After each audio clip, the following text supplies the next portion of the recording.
What is up, everybody? Welcome to the Bearded Browns podcast. We are live at 8:07. Sorry for the fashionably late thing, but we're here, right? We got Barry with us. We got Chad. Angel is up here in the corner. He might return today. He might not, but we got jobs and families, and we get it. But we have a lot of draft stuff to talk about today. We got some stadium talk I want to bring up first because it was actually crazy numbers, to be honest. I put up a poll, I think it was Friday evening, and asking people if they wanted a stadium to be renovated down in Cleveland, or they wanted a dome built in Brook Park, or just keep the stadium we have now, pretty much. And 58% of people say move to Brook Park in a dome.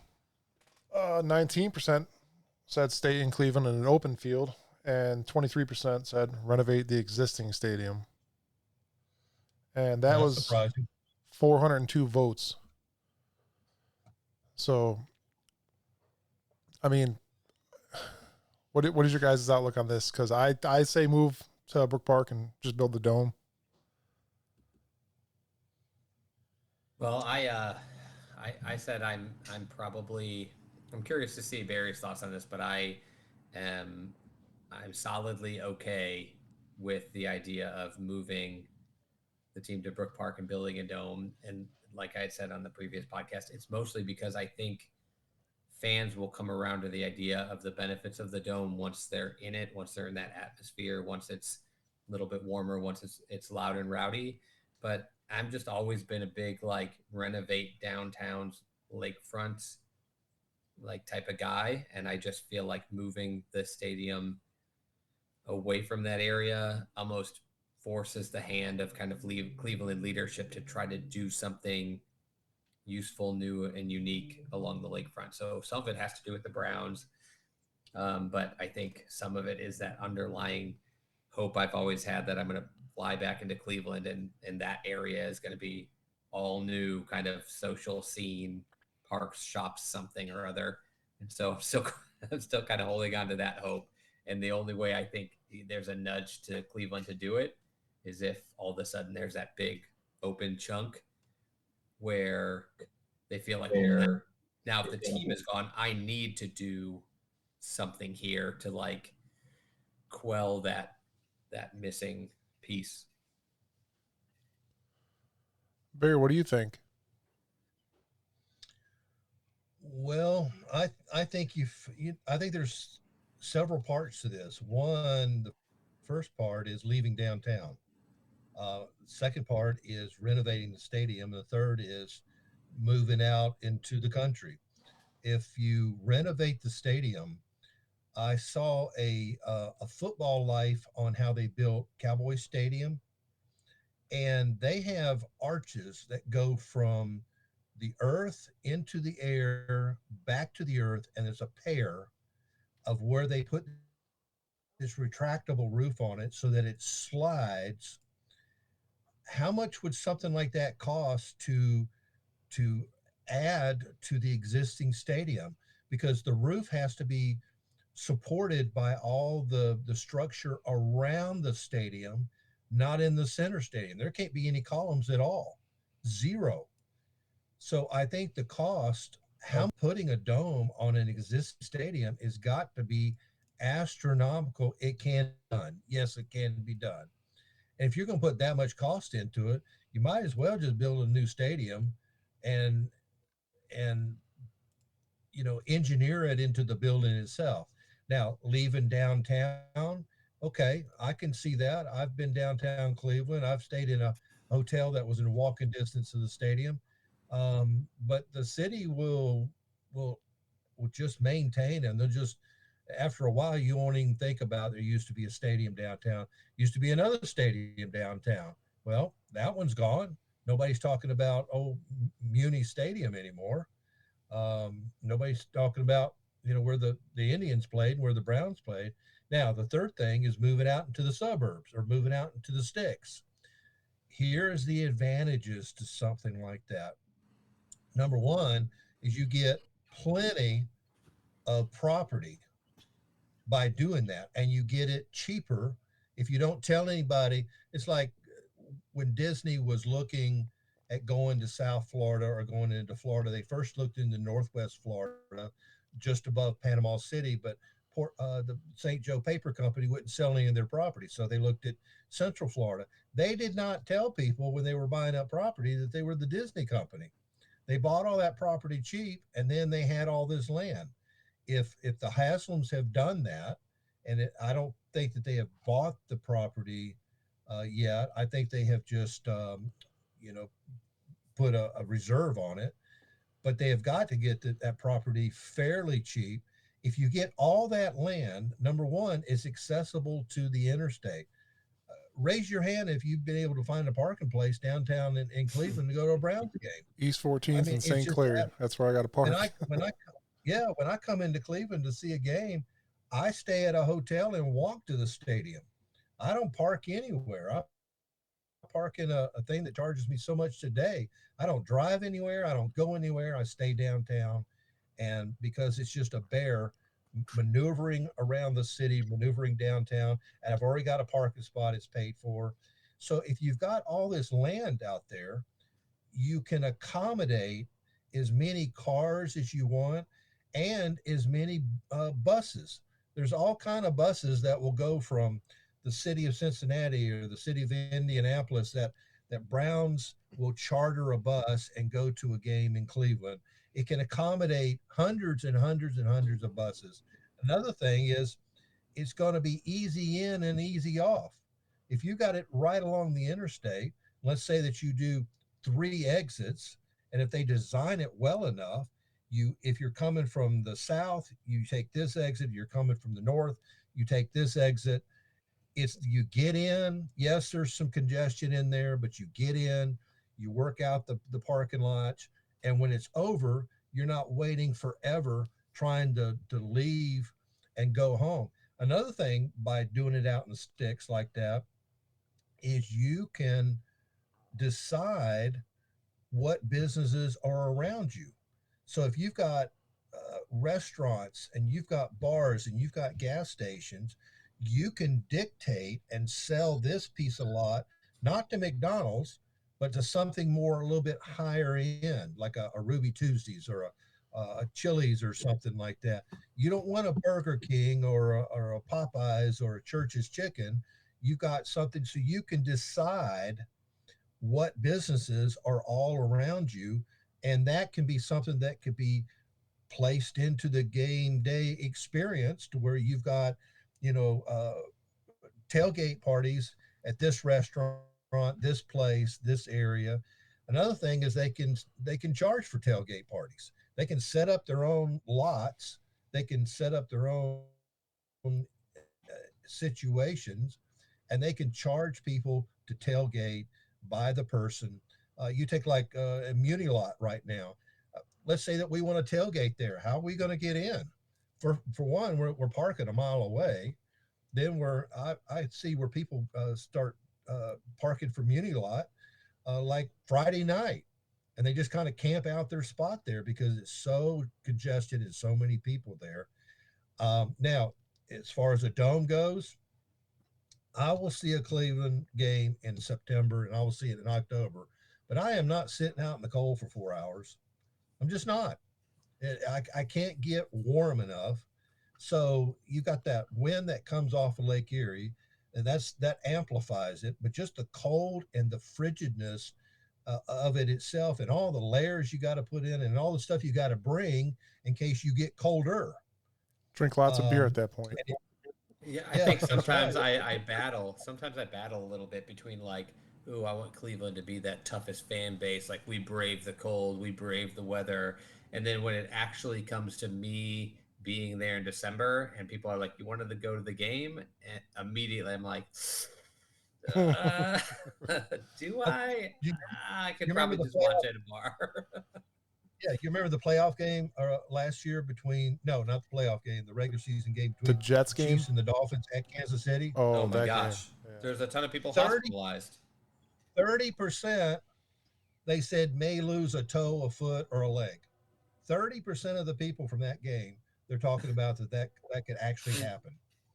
I mean, look at Buffalo now. They finally got smart and they're building a dome.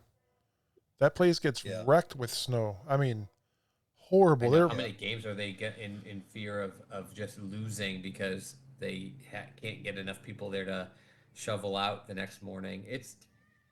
I mean, it's not something that happens as often in Cleveland. And like I said, I kind of battle because I want to be like, oh, Cleveland's tough. Like we brave all this weather. And it's like the weather's still there. You still have to go to work in it. You still have to live in it. Like you don't necessarily want to yeah, watch a football game in it. And we talked about last week a little bit. The players aren't all from Cleveland, man. They don't have that like I'm from Cleveland. I'll play with my shirt off in the snow. That's just not who they are. not everybody's They're David guys and from Joku. Texas and Southern California and Florida and yeah. Georgia, and they don't want to they don't want that. they And they live there's here. yep. They tough it that out, but they don't want to have to play in that. It doesn't necessarily give them an advantage as like an individual player. They might not be that person. Well, I don't know why anybody would want the weather to be the 12th man. That ends up happening when you play way back in from 1946 to 1949, where the Browns came from, the All-American Football Conference. They had a Buffalo team called the Buffalo Bisons. Then they become the Buffalo Bills for 3 years. They scheduled all those Buffalo games in September and October, and they didn't play any home games in November and December because of the weather in Buffalo. And you think about this. Let's say that we go to a game in Miami or Jacksonville, and it's September. September is a hot month in the sun and the South. Not until it gets about mid October does the heat finally subside.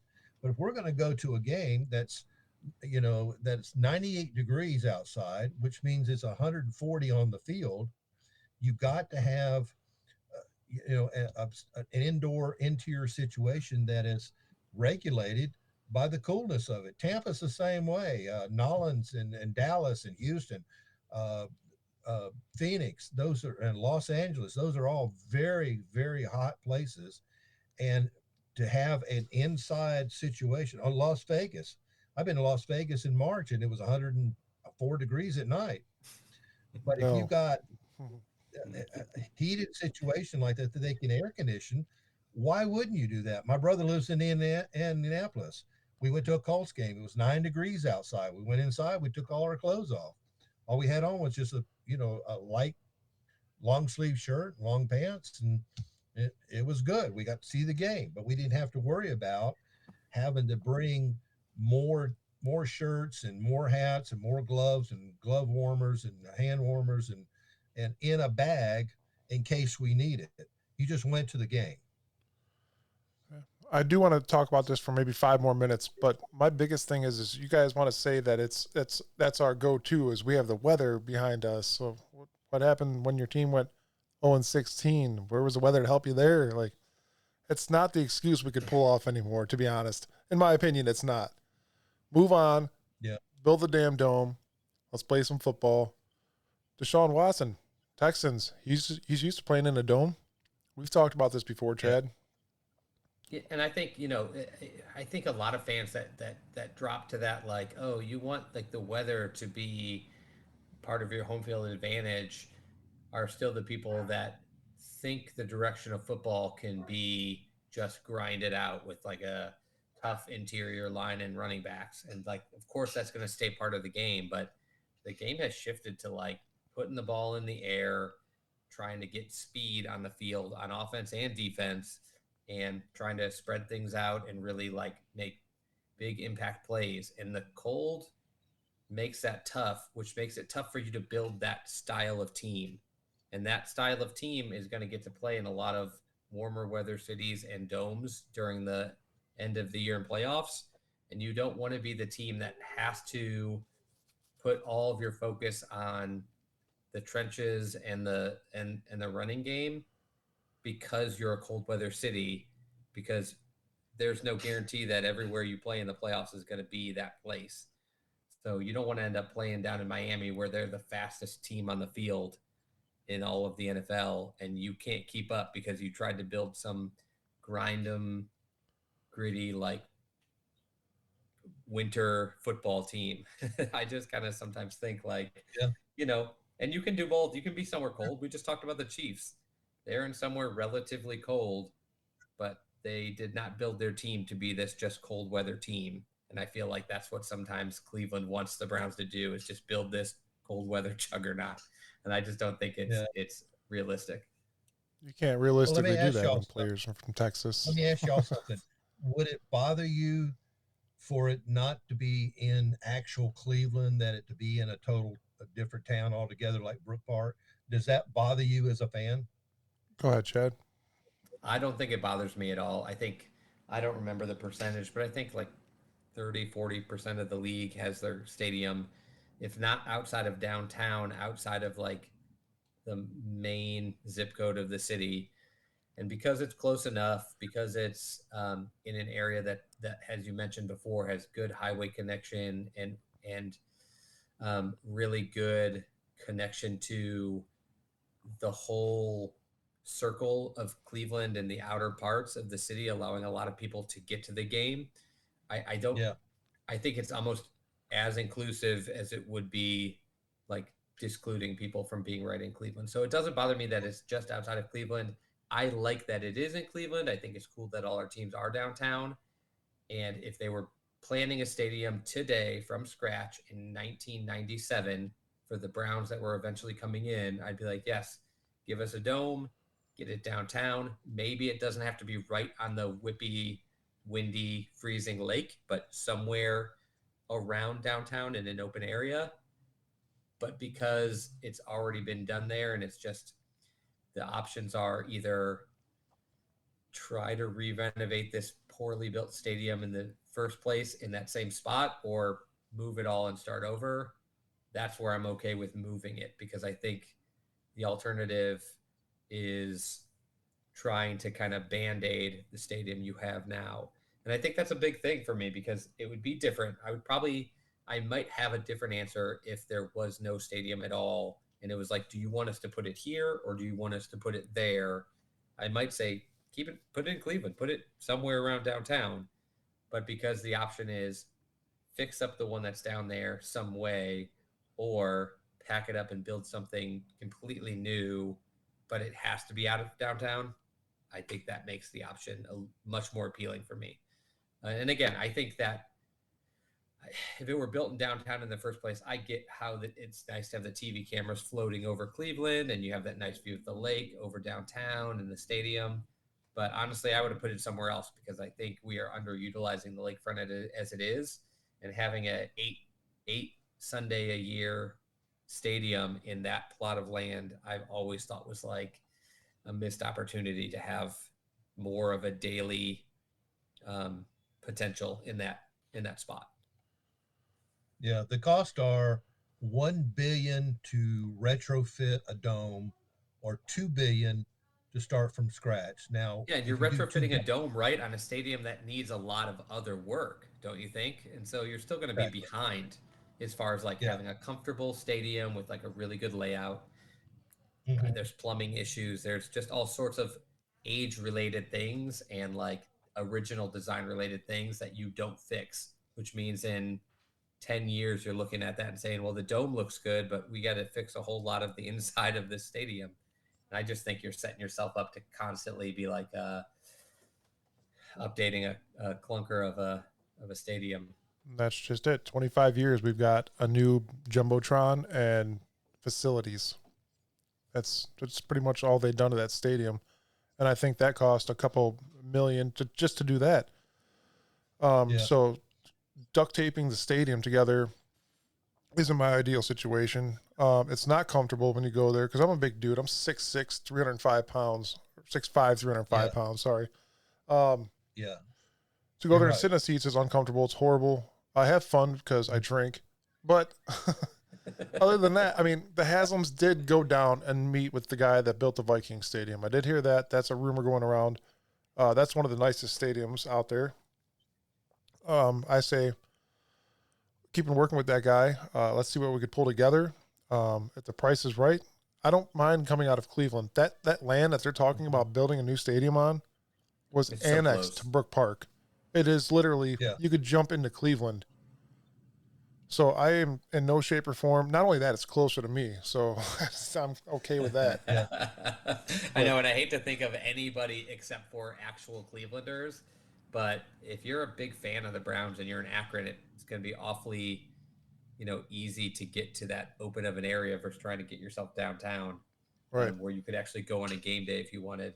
And we talked about it last week. A lot of people live in Parma. A lot of people live on the west side in River, Avon, wherever else, Sheffield, and although it's farther from those that live on the east side, which will probably be a bummer if that's where you live and you go regularly. Although time to start getting that train system fixed up and going. For a lot of people, it will just become much easier to get to. And like Barry mentioned earlier, being able to go to the stadium, park at the stadium, have the stadium surrounded by like some amenities, I guarantee you can stop in the new Pilot Flying J to get all of your tailgate snacks is day of. is that a pun? And but Punny? and then all of a sudden, Clevelanders Support have your never local been team. part. They've never been part of that. Like we're tailgating in the parking lots that are actually the stadium is right Yeah. here, and when the game gets ready to start, we Yeah. just walk 100 yards in, not 1.5 miles in. It'll be a Right. pleasant surprise for a lot of people when they're tailgating in the cold and they're like, you know what, I think we're gonna head in a little bit early Yeah. There's perks. and There's so get many ourselves perks. inside. Well, Chad, you're from California. How far is Santa Clara to San Francisco? I think like an hour drive. That's far. So that one's way outside. The problem I have Okay. with the Cleveland situation is people keep comparing it like the 49ers moved their stadium outside the city too. And it's like, well, that's more comparable to like Cleveland moved their stadium to Canton, not like Cleveland moved their Yeah. stadium to Brook Park. But that's far. And of course, if you know anything about any major city in California, traffic makes that an impossible journey. Oakland to San Right. Francisco to San Jose to Santa Clara, like those types of things, those are big trips when there's any type of traffic on the road, and it feels like there always is. Yeah. It makes you have to take the Caltrain. Yeah, yeah, and we and Yeah. and the Bay Area has fairly good transit system. Cleveland, it leaves a lot to be desired getting around the city outside of your car. Especially on game day. Yeah. Hmm. Well, did you know that Art Modell had bought some land to build a stadium outside of Cleveland? I did not know that. He had bought a bunch of land in Strongsville. And then what happened was he worked out an agreement with the city that he would form his own management corporation That's right. to take care of municipal stadium. And then he became the landlord of municipal stadium, then gave the city a percentage of whatever events happen, concerts, tractor pulls, monster trucks, Cleveland Indian games, Cleveland Brown games. And so he was the boss. His corporation was the boss of the stadium. And that's the only reason he didn't pursue building the stadium in Strongsville. And then over the years, they sold large tracts to builders that would build houses out there until eventually all the land was gone.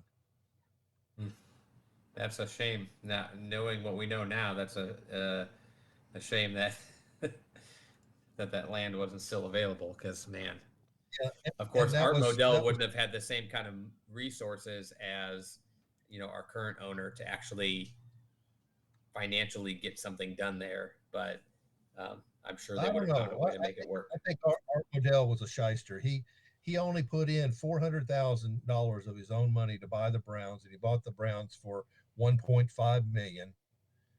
So he had resources. He was from New York, and he knew a lot of people, knew a lot of affluent people, people that had money.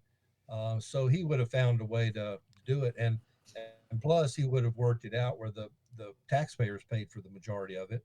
But he was going to put a stadium in Strongsville and wanted to do that. But once he became the landlord of Municipal Stadium and he had the Cleveland Indians as one of his tenants, he had no complaints until the Indians left with their own stadium. Yeah, and that does become a giant problem all of a sudden when you lost your biggest tenant for 80 games a year. Yeah, I agree. Yeah, 80 dates, 80 dates reserved that are suddenly open. That's a Mm-hmm. huge problem. Yeah, and then it's thinking about that. So I didn't know that, but thinking about that, I guess when I compare the two, I think Brook Park is probably a much more smooth change as far as a place to put the stadium than Strongsville would have been. They're not all that far apart, but because of the highway connections and because of the airport and because of the flow of where traffic would be able to come and go, I think Brook Park would be a smoother change than Strongsville may have been back in the day. Hey, you got 71, Yeah, and 480 right there. easy on and easy off. Mm-hmm. Yeah. And plus with Brook Park, you've got inbound north and inbound south, so you can work out to have different exit points that'll make the traffic flow that much better.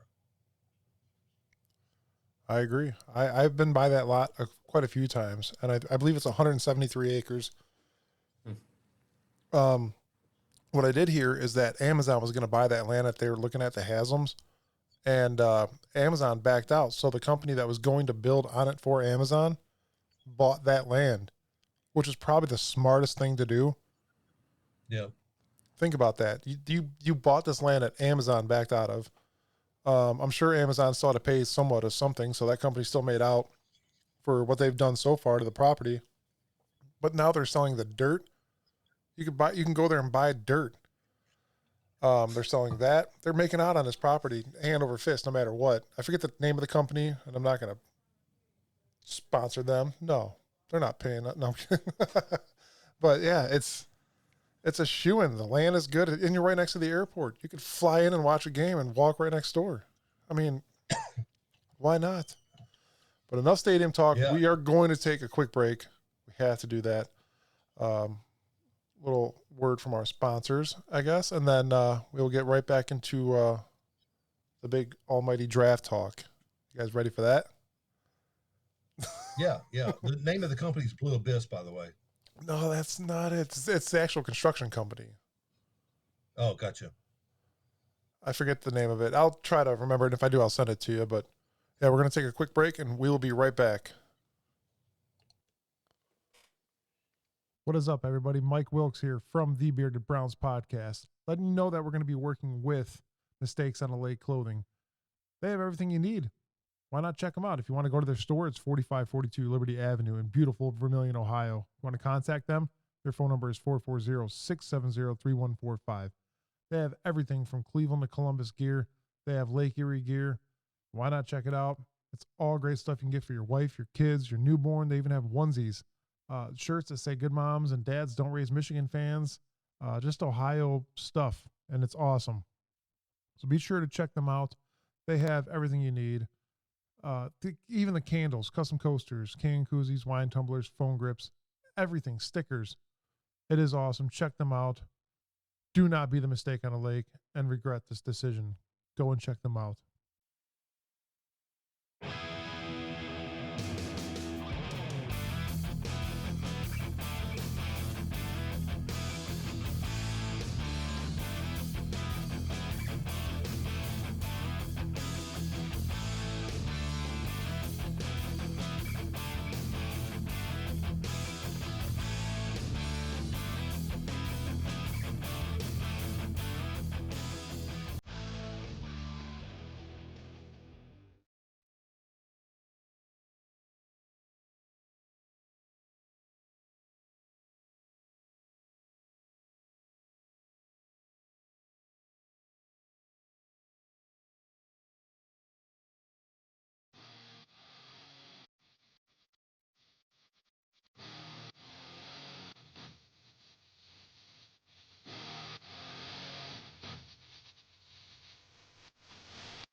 All right, we are back.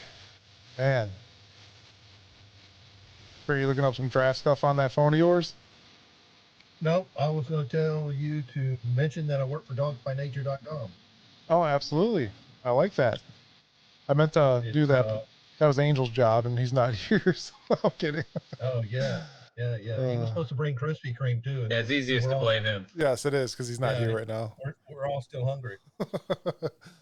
Dogsbynature.com is part of SB Nation, which has a site for every NFL team, and we're the Browns community.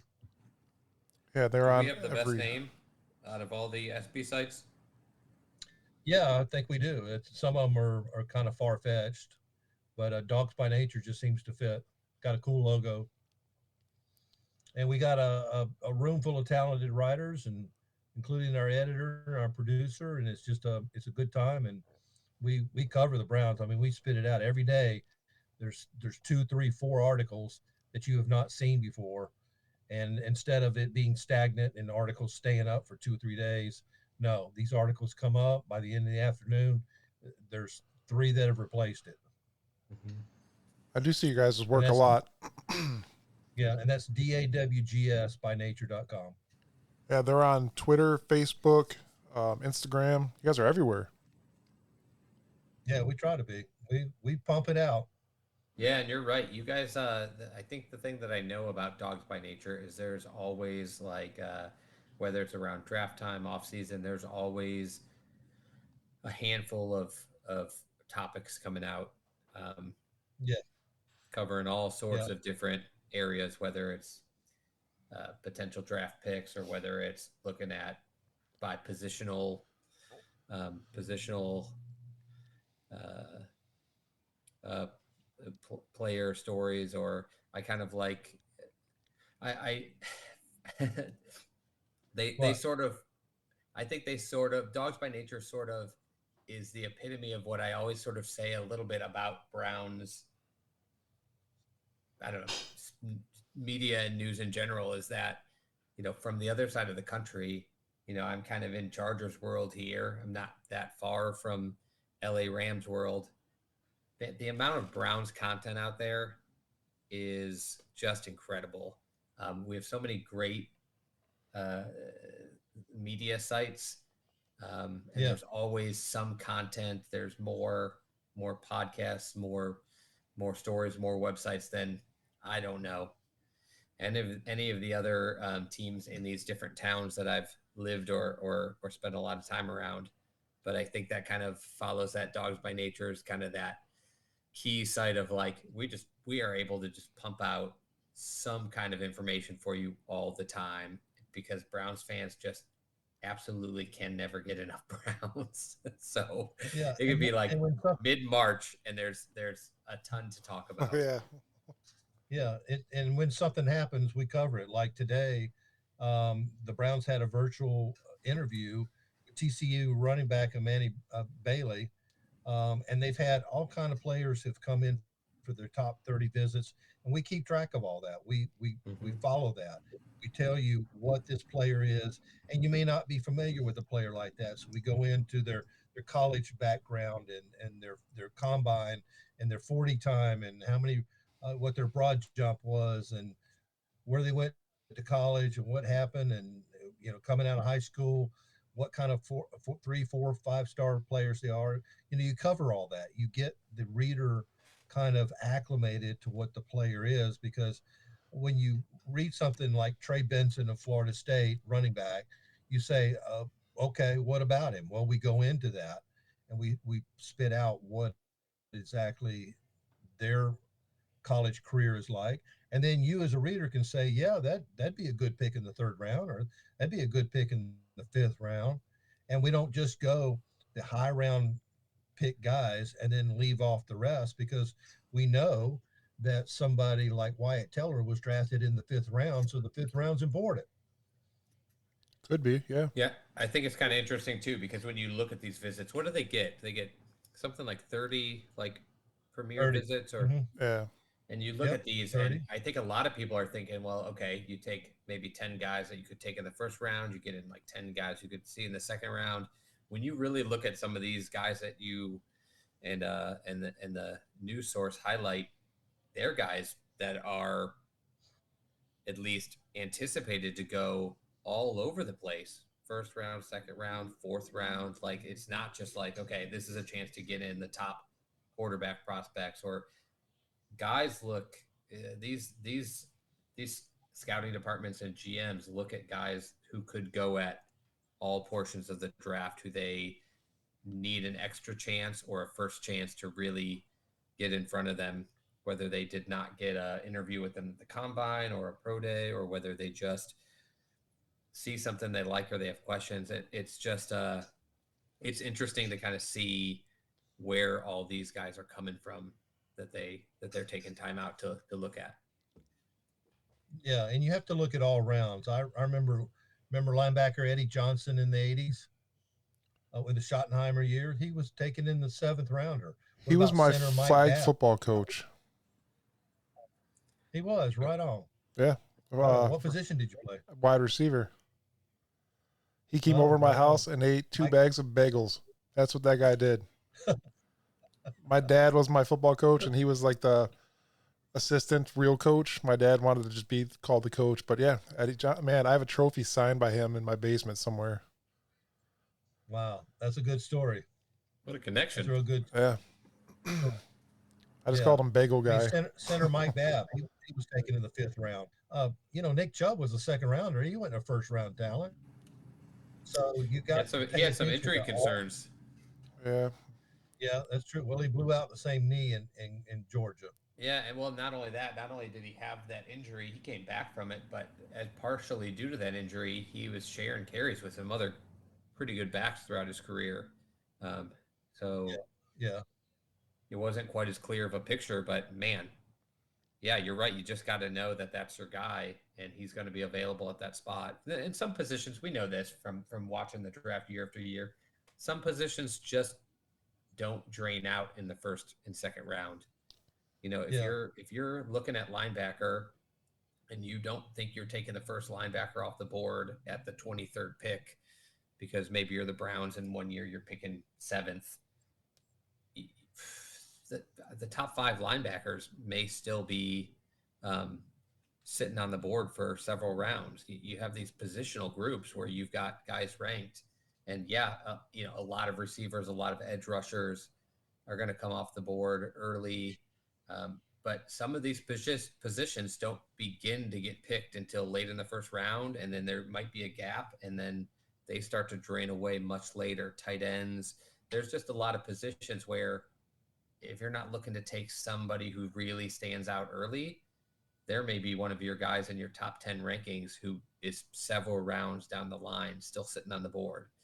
So I think they really have to know these guys and have a good anticipation for where they might be around the time that the Browns are picking 3rd, 4th, 5th round and on.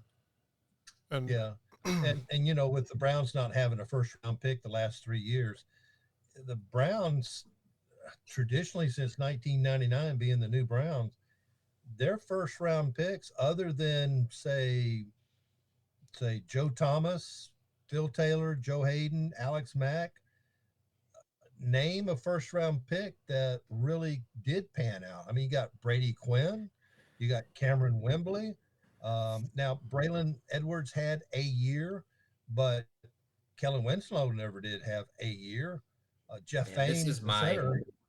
This is an important topic, but I got to tell you, this is my least favorite topic. It is so hard to hear how poorly the Browns picked in the past, and it's so true. And sometimes, even at the time, you're like, I'm suspect of this pick, but you tried to get yourself on board, and it didn't work out. Those guys that you named, are cringeworthy, and I still follow some sites. I think one of them's like SOG Football. There's a ton of them that are like, let's redraft the 2014 draft. Let's redraft the 2020 draft and whatever it might be. And they start putting these guys in order. And you're like, the guy that the Browns picked 4th didn't even make this 1st round that they redrafted years later. Like, he's not even on the board somewhere. It's not like they drafted him 4th and he would have went 20th if we knew what we knew. He just doesn't go. Like some of those guys you named, Brady Quinn's not going in the 1st round to any team in a redraft. It's just the craziest thing. But you're right, man. They picked first. They picked high so many times, and it's nothing like the topic. It's central. Like sometimes it's worth looking back and being like, look how different it is now.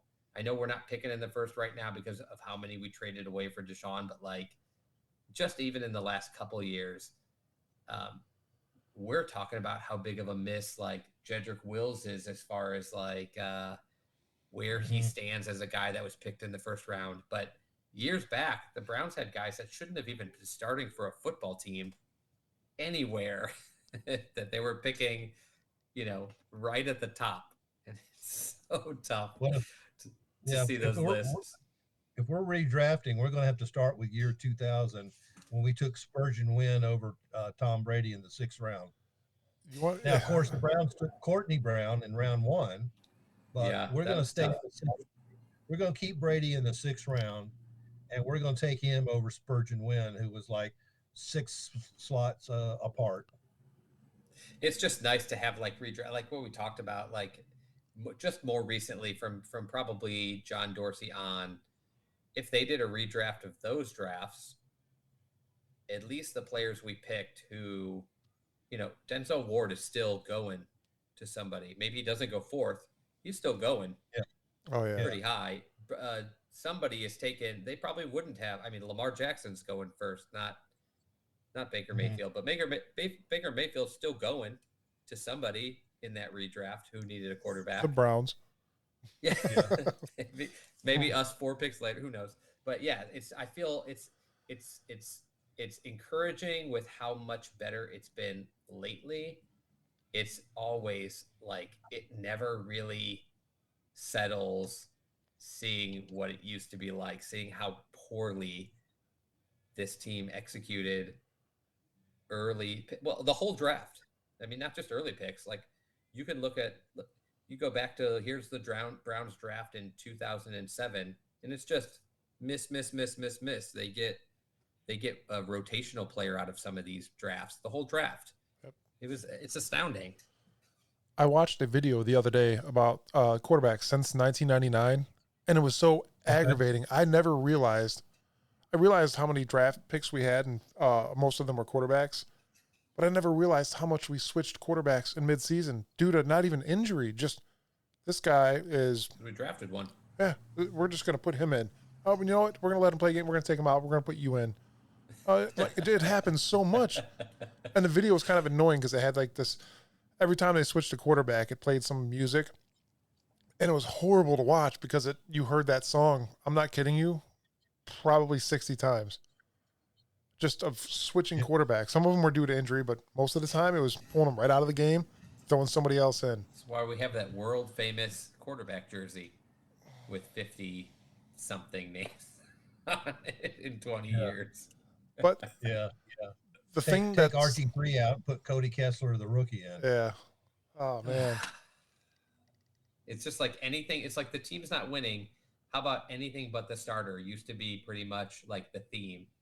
It's like we brought in Trent Dilfer because he's a veteran. He's savvy. He's been to the Super Bowl. We need somebody to steady the ship. We're in such disarray. And then X amount of games in, they're like, we drafted Charlie Fry in the 3rd round. He's probably ready to go. 3rd rounders start in the NFL as rookies, right? Yeah, Not Jeff usually. Garza. Not usually. Jeff Garza, RG3, all these veterans they brought in. Yeah. Do you remember Brandon Whedon, supposed to be one of the most accurate passers in the league? That was a bomb. He was what, 28 years old when they drafted him? 26. Or was he? He might have been 28. I think you're right, actually, Barry. But you're right. He had already played a professional baseball career. Yeah. Right. But you're right, Chad. The last couple of years since 2020, which is the start of the Andrew Berry, Kevin Stefanski era, he has hit on a lot of great players like MJ Emberson in the 3rd round, DeJuan Jones in the 4th round. And then he's got developmental players like Alex Wright in the 3rd round that still to be determined. Tony Fields is still on the roster. He's in a 5th round. Tony Fields is kind of situated where he could be a starter this year. But we got JOK in the 2nd round. We got Nick Chubb in the 2nd round. and then Grant Delpit in the second round. So he has hit on a lot of players. Now he's missed on quite a few, like Tommy Tugai. I've never seen anybody get pushed around as much as Tommy Tugai. Um, and Nick Harris finally came and went. And Jacob Phillips, I think Jacob Phillips would have been okay, but he's just annually hurt. And so Yeah, these are all the misses. And then Anthony Schwartz, we could do a whole show on what happened with Anthony Schwartz. yeah. My two big questions for Barry. I'll say this: my two biggest questions, because I'm not like Barry has this nailed guy, but everything you just laid out is what gives me faith that if we stick with Andrew Barry, he will continue to bring in pieces via trade, deep through the draft, um, and free agency to keep this team a contender. I guess my Yep. biggest question, and part of it is quelled by just his very first year drafting. My biggest question is we haven't had first rounders for 3 of his 4 years, and we haven't Mm-hmm. utilized second rounders for any but I think one of his first 4 years. And so we've had them, but we've traded them away or traded down or done other things with them. And so I will feel much better about Andrew Barry after I see another year or two of him actually drafting up top and seeing that he's getting top level talent with our top picks. But I do feel a little bit better after just you reminding me that he did, when he did use the second round pick, he found a way to trade around and get JOK, who has turned into a just, Elite. incredibly developing uh, linebacker who looks like he's going to be have a very dynamic career.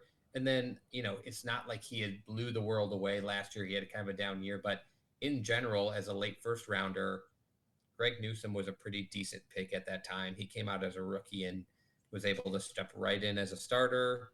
Across Denzel Ward, he's been pretty dependable. He leaves a little bit to be desired in some areas, but like I guess that's a little bit comforting. But I will be excited to see 2024 him hopefully take a second round pick this year. Or I mean, if he trades it again, fine. If he can pull somebody like Martin Emerson out of a trade like that, who looking back probably could have been a second round pick in a redraft.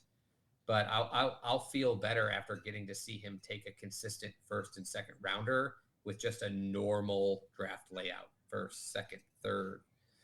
My biggest question mark, of course, for him is going to be one day when we need a quarterback, will he be able to find it? And second, can he get over the hump on this uh, idea of locating a wide receiver anywhere in the draft who can be like a viable piece? He's done an incredible job trading for them, no question there for me. But can he identify and draft what I would consider one of the five most important positions in football, and that's wide receiver? Yeah. Well, right now he's got receivers that he has drafted. He's drafted four classes, and in three of those classes, he drafted a receiver in the third round: Cedric Tillman, David Bell, and Anthony Schwartz. So David Bell, I don't know why they're not using him. I don't. He was the ACC, not ACC, Big Ten receiver of the year. He was a two-time All-American, two-time All Big Ten first team. They just don't use him that much. Elijah Moore We do the had a same thing. horrible year last year. I don't understand that. Um, but we've also got on the roster somebody like Michael Woods, who was drafted in the sixth round 2 years ago. He is still, he got hurt, but he's still hanging on. Um, but you getting back to JOK, JOK had 101 tackles last year. So it took him 3 years to finally get it. And I remember in preseason, before training camp last year, they were talking about, is JOK too light to play this game? Does he Yeah. have to pack on 30 pounds to do anything? And he ended up having 3.5 sacks and 101 tackles. And I don't know why he didn't go to the Pro Bowl. Yeah, so we debated this a little bit. I think he looks like he's turning into an incredible player. We kind of talked Yeah. about this in the past a little bit, and I would wonder your thoughts on it as far as do you think this was more of a okay, it's the third year for JOK and he's kind of coming around and figuring it out? Or do you think the bigger difference might have been they brought in Schwartz, who adjusted the defense and put him in a better position to actually show the skill that he was drafted for? And That's and I exactly don't it. know if we'll ever actually know the answer, but we were a little suspicious that maybe it's his third year and he came around, but I thought he was better. I thought he showed more flashes his first year, and I expected a better second year, and he sort of like just didn't really show up the way I'd expected. And then last year, he just looked like a completely different player. And so I wondered, maybe it did just take him coming around. It's not completely abnormal for a position like linebacker, which takes an incredible amount of knowledge to take more than a year or two to develop. But also, I'm wondering if Schwartz put him in a better position to succeed. Yeah, no prevent. Yeah, well, it's two things with JOK. The first is he relatively went through the season without any major injuries. Both the first 2 years, he has missed a lot of games by being injured both years. He played in all 16 games last year. Now he only started 13, but he's played in all 16. That was a contributing factor right there. But the second thing is in Schwartz's scheme, he requires the cornerbacks to play man. He also requires the defensive line to be the pass rush. So yes, once in a while he'll send somebody, he'll send a safety, he'll send a cornerback, he'll send a linebacker for that fifth defender blitzing the quarterback. But he requires the front four to be that pass rush. And what this does is it frees up the linebackers to be able to cover the running back coming out of the backfield, be able to cover the tight end, and to make tackles at that second level. So before, like in Joe Woods' scheme when he was defensive coordinator, he required the defensive lineman to engage, and then the linebackers would shoot the gaps and make plays. That's not what's happening with Jim Schwartz. Jim Schwartz wants three different levels, three different islands that are on themselves, and the linebackers are no longer being asked to blitz almost every third down, but to cover, be more active in the secondary level and that second level, and just be what linebackers were intended to be. I agree with that. I really like having Jim Schwartz on there. That defense this year looked so different than they have in, I want to say, the last decade, to be honest, if not longer. Um, what I Well, it's really, not by any coincidence. It's not by any coincidence that Myles Garrett has been on this team all those years, and when Jim Schwartz shows up for 1 year, Myles Garrett is NFL Defensive Player of the Year. That's not a coincidence. no, it's not. And that's Yeah, another if it thing weren't for that shoulder injury, I think Myles Garrett would have had like I mean, he's still defensive player of the year, and that was with nursing a pretty bad shoulder for like a month and a half. They did an incredible job making making a system that works for him. and he still wears that bandage. What is that, Chad? That it's like a elastic bandage that stretches across his shoulder down to his arm. You know what that is?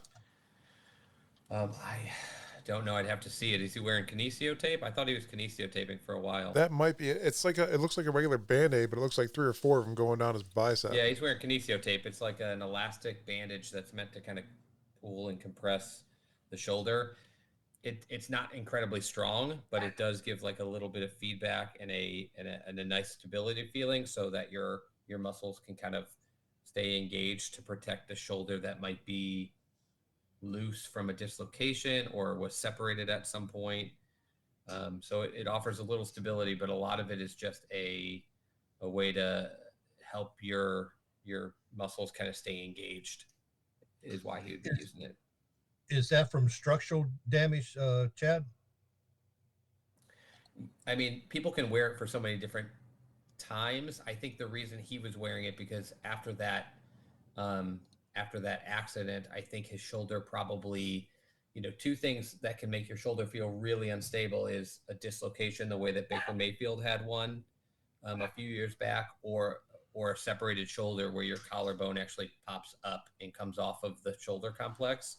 and that feels Okay. really odd. Anytime you rotate or reach across your body, it shifts and it feels. It's the type of thing where even if you're pretty tough, just as a nerve reaction, you move and that thing shifts, and your body can kind of like retract a little or protect itself a little bit. And so being able to tape that down and put some flexible tape that still allows your range of motion, but basically causes a squeeze around the shoulder, can cause you allow you to use your muscles more normally, so that you don't have to worry about, you know, we've all had an injury where, like, well, maybe not all, but where like you hurt your shoulder and somebody goes to like high five you and you start to raise it, and halfway up you're like, oh, you Yeah. can actually get it up there, but because you moved quickly and your body felt it, it just sent you like a signal, like stop. Short.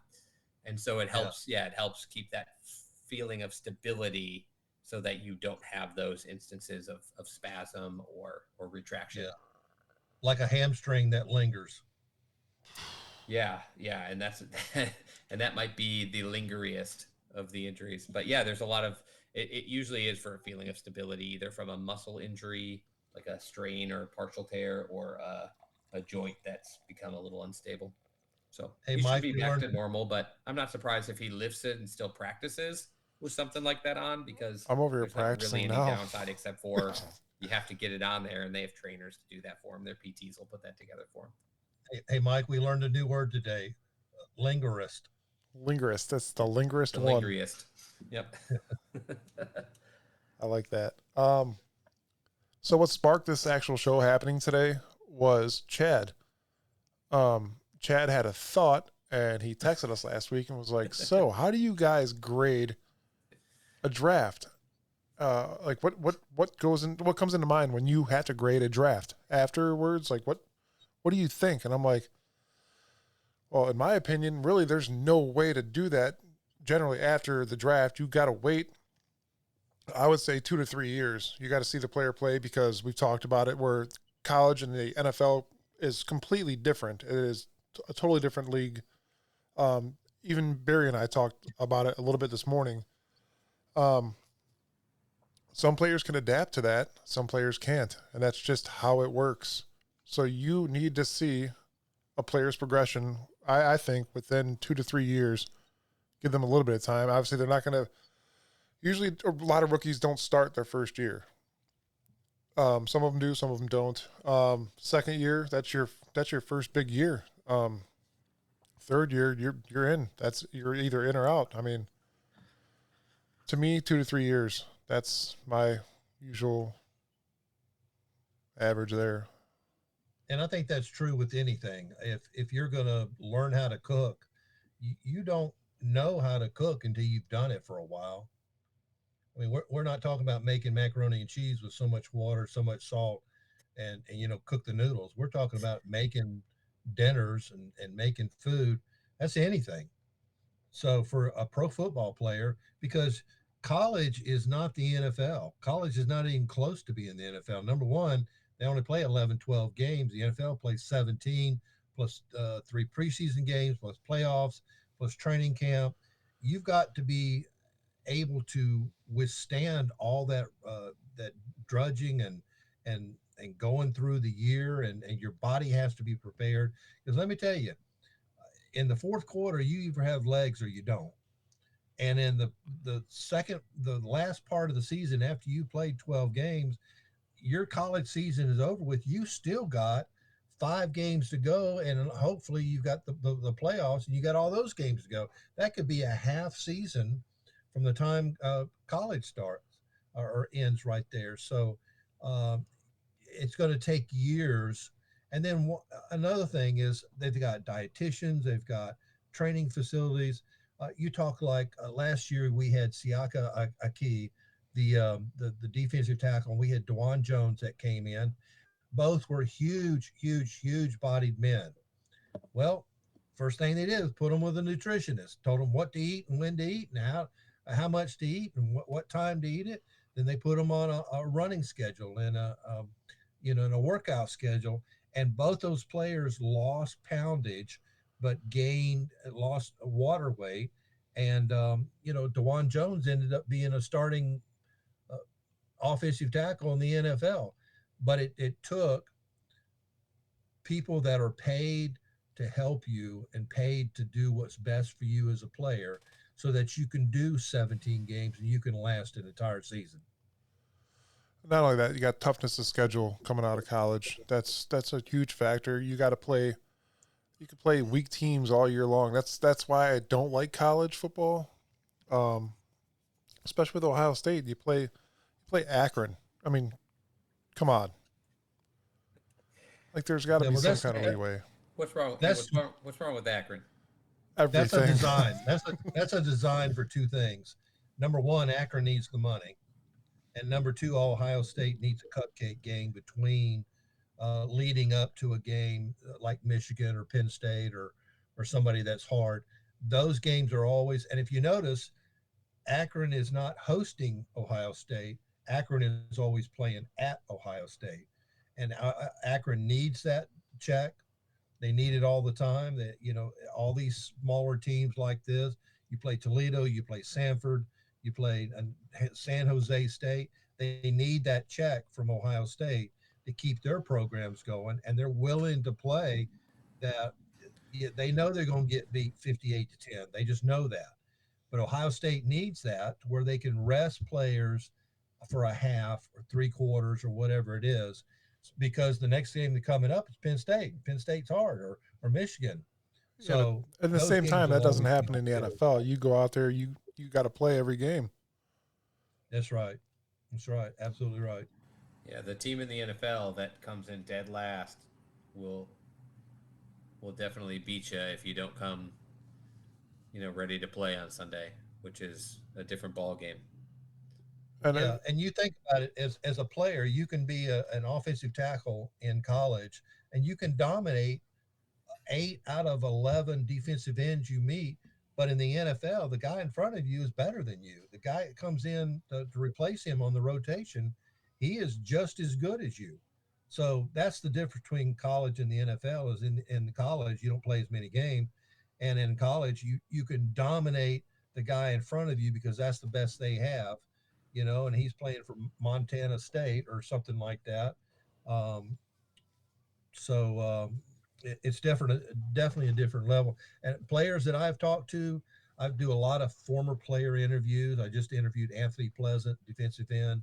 I asked him, what's training camp like? He said, "Man, it's so hard." He said, you go through college like it's nothing. He said, "You get in the NFL, and all of these guys are hard." I remember I interviewed Jerry Shirk one year, and he said, "I was gung ho in training camp," and he said, "I was the best defensive player in training camp till I hit that first preseason game, and then I realized that all these guys were holding back, and all of them had a different level, had a second gear that they were not showing me, and they just dominated me in games." it's the way it happens. You got to learn how to cycle that nitty gritty. Well, you got to last long enough to figure out how you can be the person to still get through training camp holding back just a nudge and then be able to turn it up for the real season. But that's going to take you a few years, I think, to become that veteran. Yeah. Absolutely. Unfortunately, it doesn't happen overnight. I wish it could, especially with some of the new draftees we're going to get. I mean, maybe we're going to pull something out of our behinds. You never know, but Andrew Berry's a smart man. I'm not worried about it. I'm Yeah. high Well, you were hopes. talking about how to grade a draft. If you Yeah, just look, if you just look at, say, 2 years ago when Martin Emerson was taken, we didn't have a first round or a second round pick.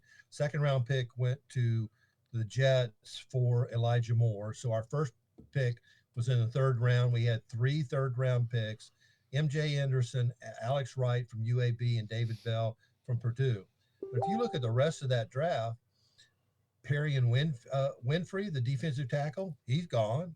Cade York, he's gone and back on, but Yeah, I he's was on the gonna say. practice squad. he's back, but I'm not sure I'm Oh counting it. man, Yeah, Jerome Ford. Some people love him. Some people say he's a horrible back. Michael Woods, Isaiah Thomas, and Dawson Deaton, they're still on the roster. but none of Isaiah Thomas has played some snaps, but Michael Woods and Dawson Deaton still have not played an NFL snap, Yeah. and that's just 2 years ago. Here, Which is You why know, it's a shame that I think so. So Barry, do you ever, as part of your writing, have to do these like right after the draft, grade the draft no, pieces? I know some people do. I could, but I don't because I think it's futile.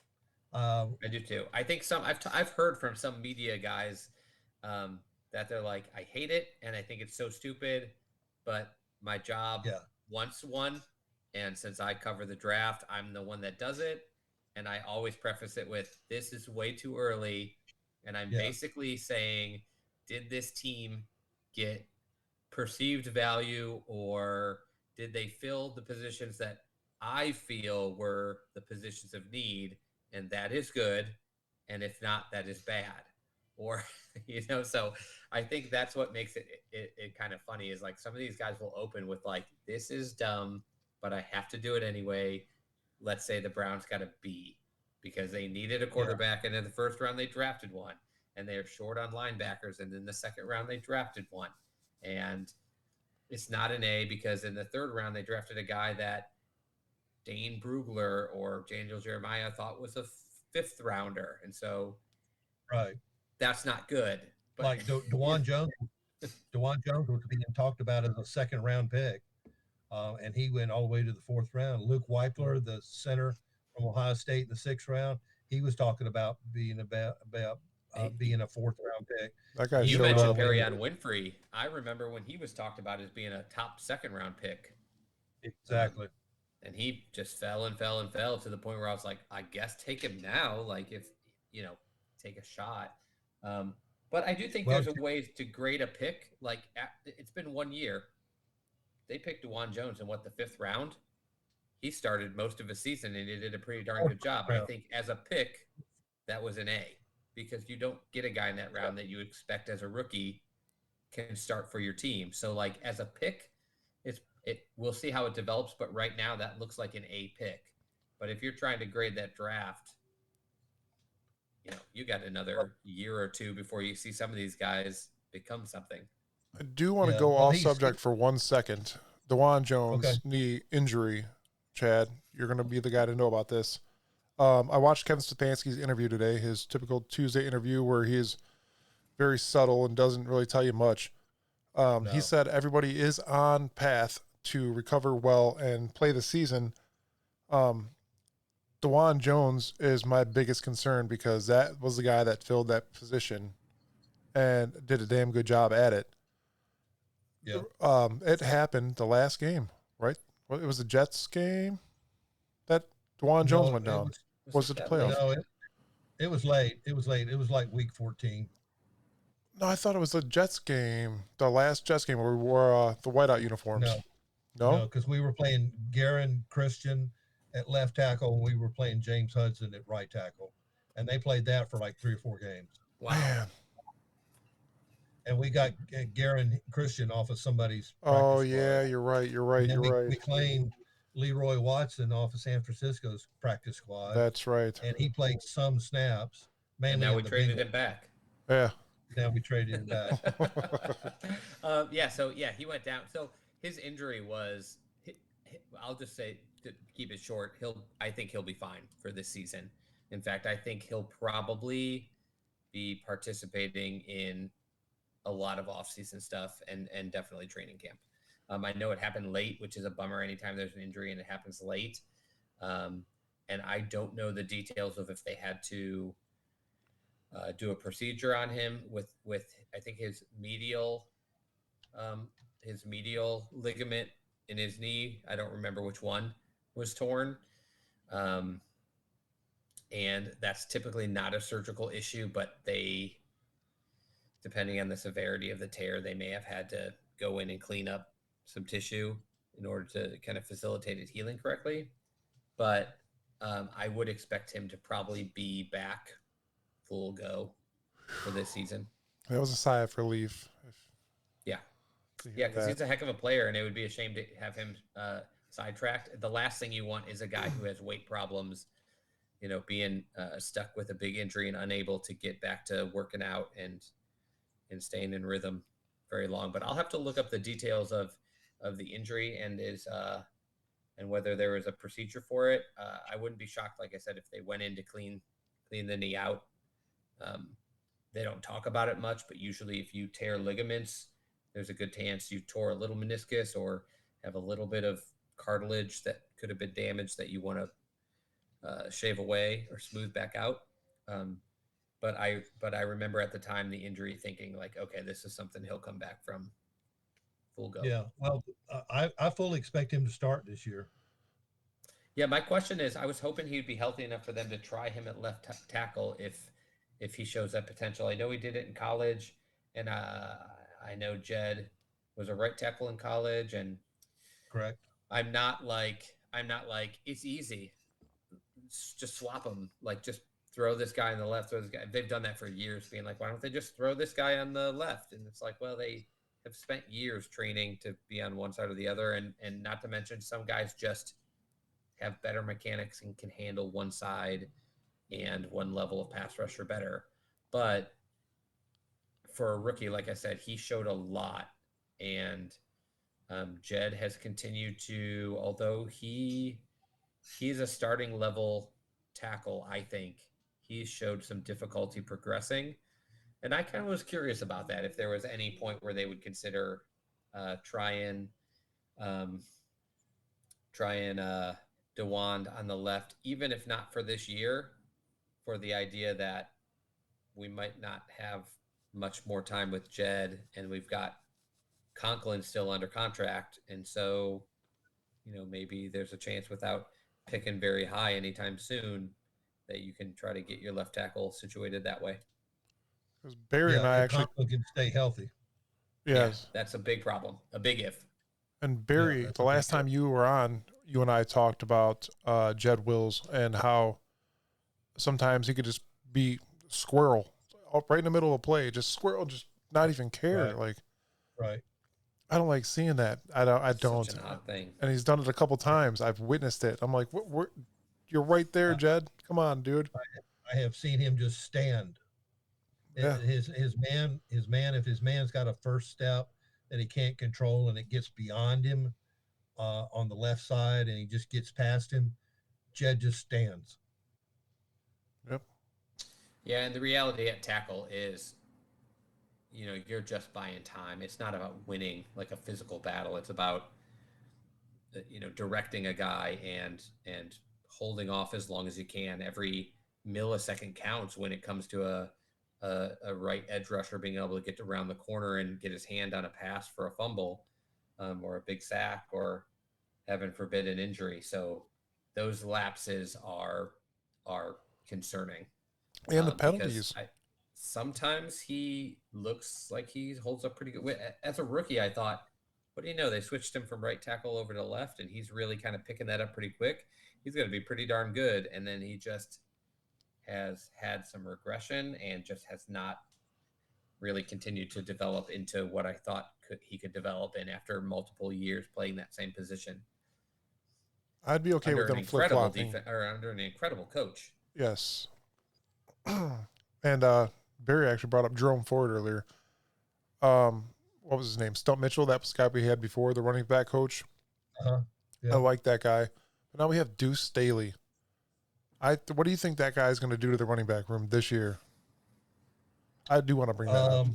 There's no telling. He's only done it for 2 years, but he did bring in DeAndre, or had influence in bringing Foreman over from the Carolina Panthers, who I think is going to play a lot. I think he's going to take Jerome Ford's place as being the bell cow until Nick Chubb shows up. And that's a big unknown. When is Chubb going to show up? Training camp, week 1, week 5, week 10? We don't know. So you got to prepare to have somebody that can fill in. Now Foreman was a stud in college at Texas. You name an award and he won it. But in the NFL, he struggled. And that's going back to what we said. It's two different levels, and some guys can adapt, some guys can't. Tom Brady only played 1 year of college football as a starter at Michigan, and once the starter went down in New England, he Drew Bledsoe, he took over and never relented the job. So some guys are able to go to the next level and show that they can be something and be something really spectacular. Um, but you got to have offensive linemen that can be. Right now, the Browns have three starting offensive tackles. Do y'all realize that?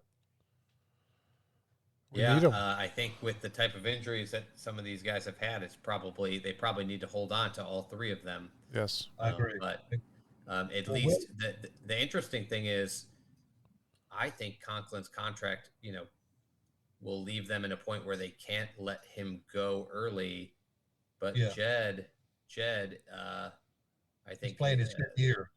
they picked him up for his 5th year option, but he's going to get through that, and there's not much Yeah, guarantee he'll be sticking around after that. And at that same time, Conklin's going to be getting towards that portion of his contract where they could get out of it if they wanted. So it's going to be interesting going from potentially 3 this year to next year, maybe not 2, maybe definitely not 3. Um, so we'll see. It's well, funny. in this draft this year, I am fully expecting the Browns to take an offensive tackle. Maybe not in the second round at pick number 54, but third round number 85. I am expecting them to take an offensive tackle, and I think the reason for that is if you know Dewan Jones is going to be one of your starting tackles, you know Jed Wells is going to be gone after this year. You know that Jack Conklin may or may not still be playing, or he may be on crutches on IR. You've got James Hudson, who has played poorly. He was the lowest rated offensive lineman on Pro Football Focus last year was James Hudson. In the league, And then yeah. you've got Adinje, Hakeem Adinje in free agency from the Cincinnati Bengals. He's a swing tackle, kind of like they use Chris Hubbard for, Mm-hmm. but he is not going to be a starting tackle in this league. So they've got to kind of prepare for that. And what's very odd about this draft, we got 6 picks. Three of them are from the sixth round down. None of these picks are expected to start this year or needed to start. And I don't think that's ever happened. Given that where they're picking in the draft this year, I mean, it's never a good thing not to be picking in the first round. I get it. They swung big on Deshaun, and it's always better to have those picks. But I think to the point you just made, if you're going to have a year where you don't have as many picks, and you certainly don't have that many Yeah. up towards the top 100, having a team that's pretty well built and has some pretty decent depth where you don't need anyone from this class to step in and be a starter, this is Okay. probably the year to have less picks because um, at least you can probably focus, and I'm sure that the team is thinking this, on guys who can eventually maybe show upside and develop into something because nobody on this team is going to be counted on for anything but maybe a special teams role. And that's kind of a fortunate position to be in this time. And depth Yeah. Yeah. Yeah. And some depth and, pieces. and developmental. And I think that's all that they're looking for. I don't think they, need them to take snaps. You take like Apu, the defensive tackle from Baylor last year. Um, he did not play a whole lot. He only played, um, in the first part of the year, he didn't play hardly at all, but he only played on 9.42% of snaps last year. And he was a highly regarded player coming out of Baylor, and some people thought that he would be starting and taking his play. He was taken in the third round. Third round, should be playing a lot. I mean, Cedric Tillman didn't play an extreme amount, but he played a third of the game. Martin Emerson starting, he's a third round pick. Alex Wright is getting a lot of snaps, almost 50%. So, um, you got to take those third rounders and play them a lot. but Apu didn't until towards the end of the year. So with this in mind, I'm kind of curious, Barry. We might, Mike might have something in store for you for this topic, but I'm kind of thinking with what you had said about nobody being expected to just, you know, come in and actually play on this roster. Right. Does that take out the idea of, you know, positions of need? And does it now come down to when you're drafting just who do you see as the best player or the highest upside when you're making your picks? Does that almost make it a little bit, you know, easier and a little bit fun for Barry and his group to try to just fish out guys that they, you know, think can become something down the line at literally any position that happens to be on the board?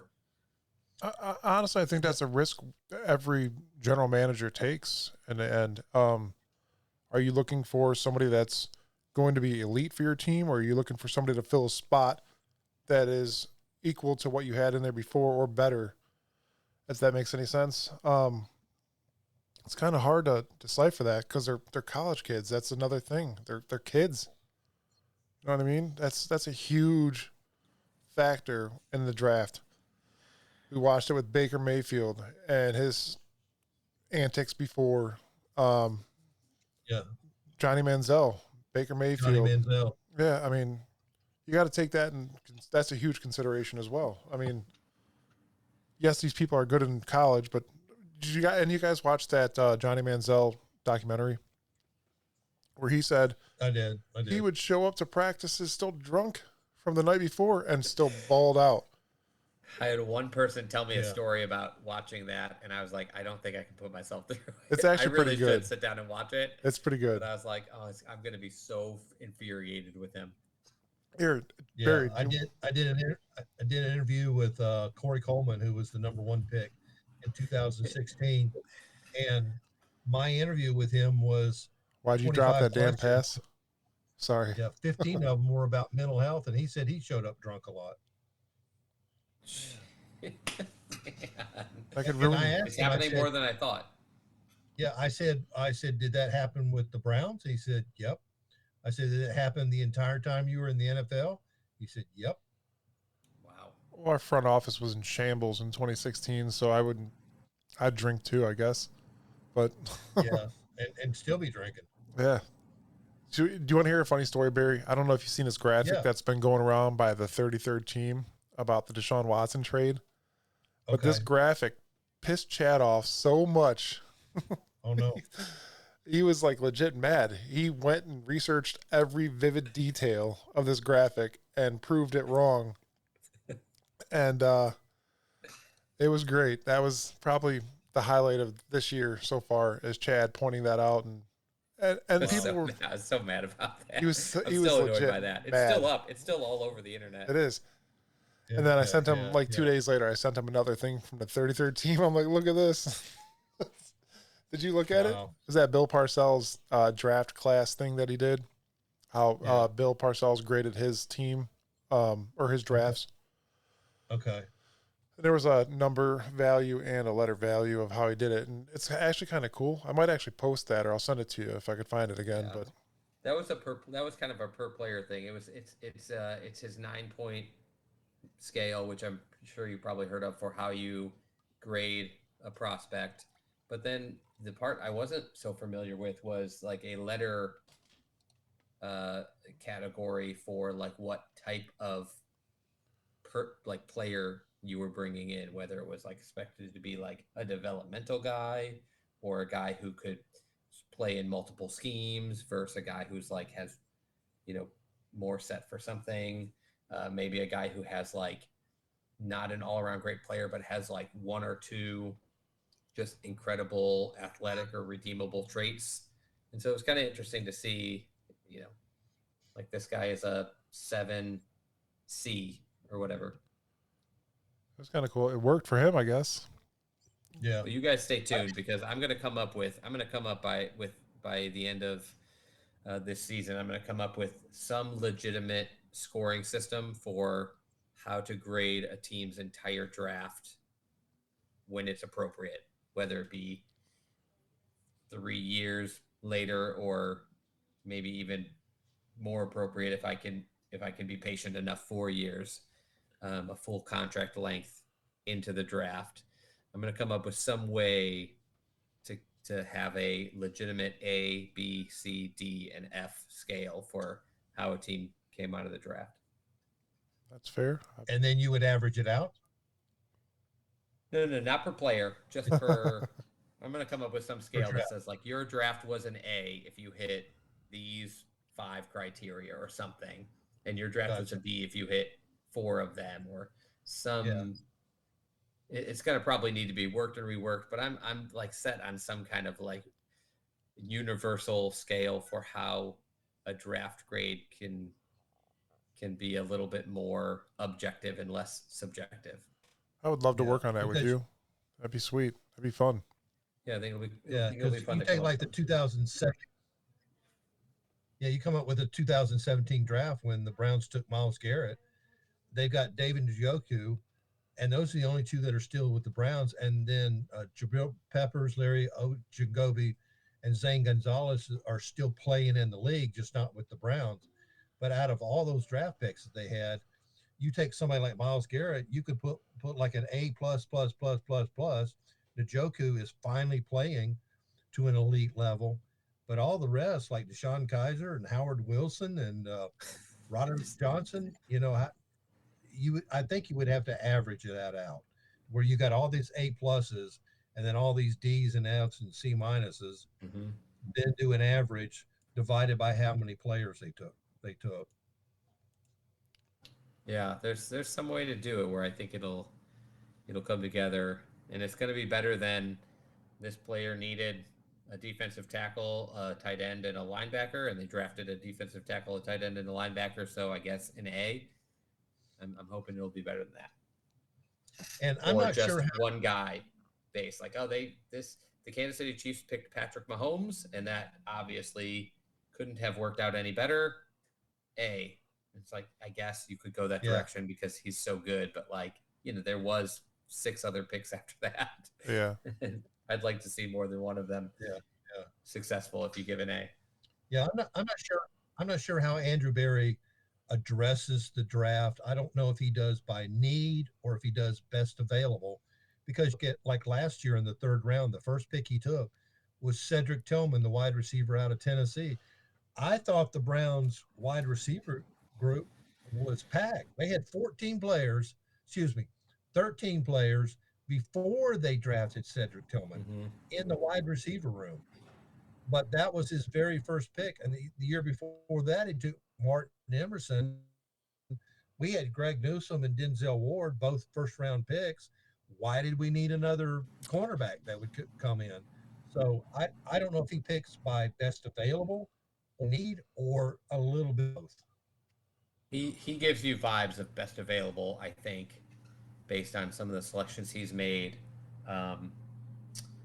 Because I just feel like in past Browns regimes, there's been like a gap that doesn't get filled in free agency, and I just feel like deep down, like, yeah, they're definitely going running back, or they're definitely going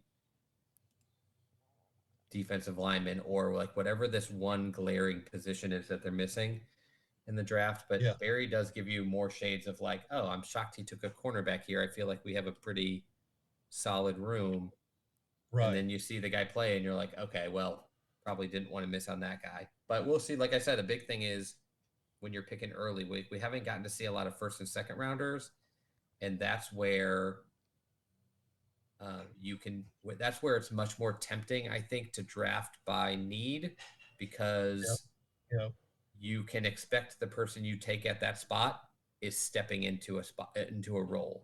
So, you know, it looked a little bit like, wow, we really need a left tackle. I don't think there was anybody a few years ago that thought the Browns, it's a good left tackle class, the Browns need a left tackle. The question for the Browns, I think the Jedrick Wills year, was which tackle will be on the board and which one are they taking? And that's what leans you towards the need scenario. But you have to imagine he's got high grades on those guys, comparable enough to say, yeah, we need this position, but I also have this guy rated as a top 10 pick, and there he is. I'm taking him. I want to say that Andrew Berry is smart. I don't think he really gave a crap about the first round picks, to be honest. Like he did it in the free agency the last couple of years. Obviously, we don't have Juan Thornhill anymore, but that was a guy he wanted. He got him. Elijah Moore, he wanted him. He got him. He looks out for these people. He's hard set on these He people. finds a way to get his draft guys later, which I think is pretty telling about how he grades and feels about these prospects, because he's definitely, there's been guys that stories come out that he was interested in this guy and that person ends up somewhere else, and it doesn't matter if it's like 2 years later, he's still poking at like, hey, this guy for sale. He's relentless. Yeah. Well, he brought Cade York back. Yeah. Drafted him in the 4th round and brought him back. And it's crazy. Listen, the dude's got a leg. We could all agree on that. It's your accuracy that is a bummer. You get that under control, you'll be a great kicker. You have one job, man. Kick a ball. Yeah, I think it's part of it's about keeping it together in those moments, and I haven't seen that yet, man. I would feel nervous trotting him out there again, but I don't mind him coming back because, I mean, what do you have to lose there? You liked the leg coming out of college, and if you think you get another option there, but you have a chance to continue to try to develop him. I think they wanted to keep him around last year. I think his thought was probably, I mean, if I'm getting cut here and another team wants to bring me in, and I've got a shot to go show something there to somebody who has a fresh eyes on me, I think that was probably worth taking wherever he went, Tennessee or wherever. I think that was probably a good move for him. I wouldn't want to stay around Cleveland on the practice squad after being a 4th round pick and getting cut the next year. But yeah, it shows a lot that Barry's like, well, I liked him and he's available again. Bring him back in the building. Who was that guy that we got from the Bears a couple of years back?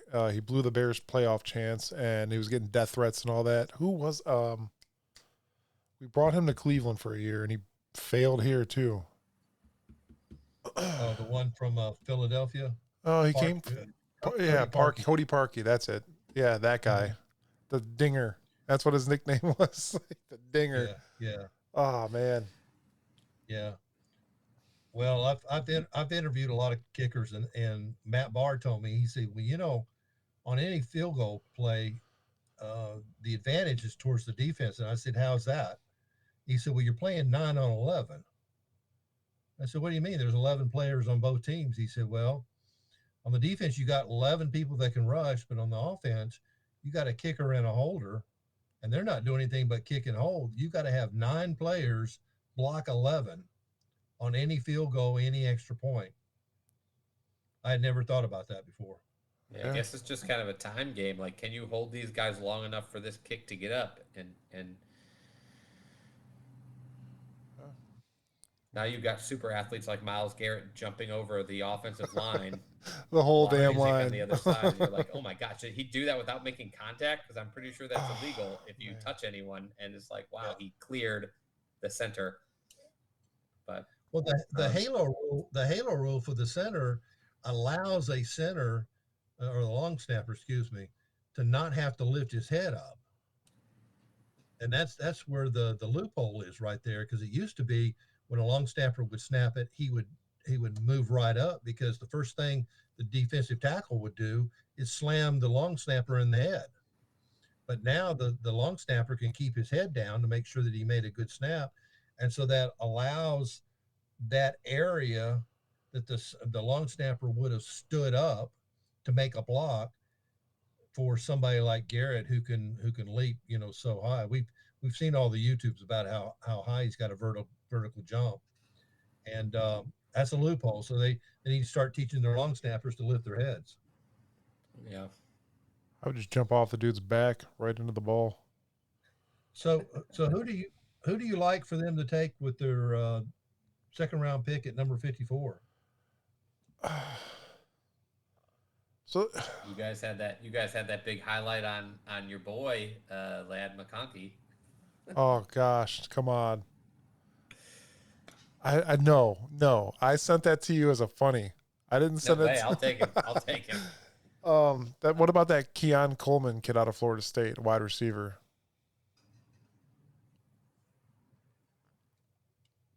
Florida State was pretty pretty good this year. Yeah, I mean, I wish I had a great answer for you. I'm not as up to date on the draft stuff as I'd like to be yet. I'll probably do some late research. I got some traveling to do where I'll probably dig into some draft guides and to into um, just some kind of, we'll call it like, expected draft positions or like kind of ADP stuff from people's mock drafts and stuff, and get a good idea of who I think will be around, especially in the earlier rounds that we have available. But I said it's kind of interesting this year because I don't think there's any clear positions of need that they need to target, which means now it's about just the prospect. And I'm not one to favor, like, wow, I love having me some wide receivers in most drafts, but Barry's right. It's a pretty full room right now. If you make this team, are you going to get playing time anytime soon? Um, but yeah, I probably won't have much to add on specific prospects for this topic, but I sort of am curious to find out, you know, which types of guys we think might be available at a couple key positions in especially the second and third round. But going on, ESPN seems to think we need wide receivers, running back, and defensive tackles. That's our top three needs. they kind I of say that. I do think we could stand to have some young defensive tackles because we have a pretty old center of the defense. Um, and there's a couple positions I think you can always use um, for depth and development. But I would just think this year I just don't think there's any standout positions of needs.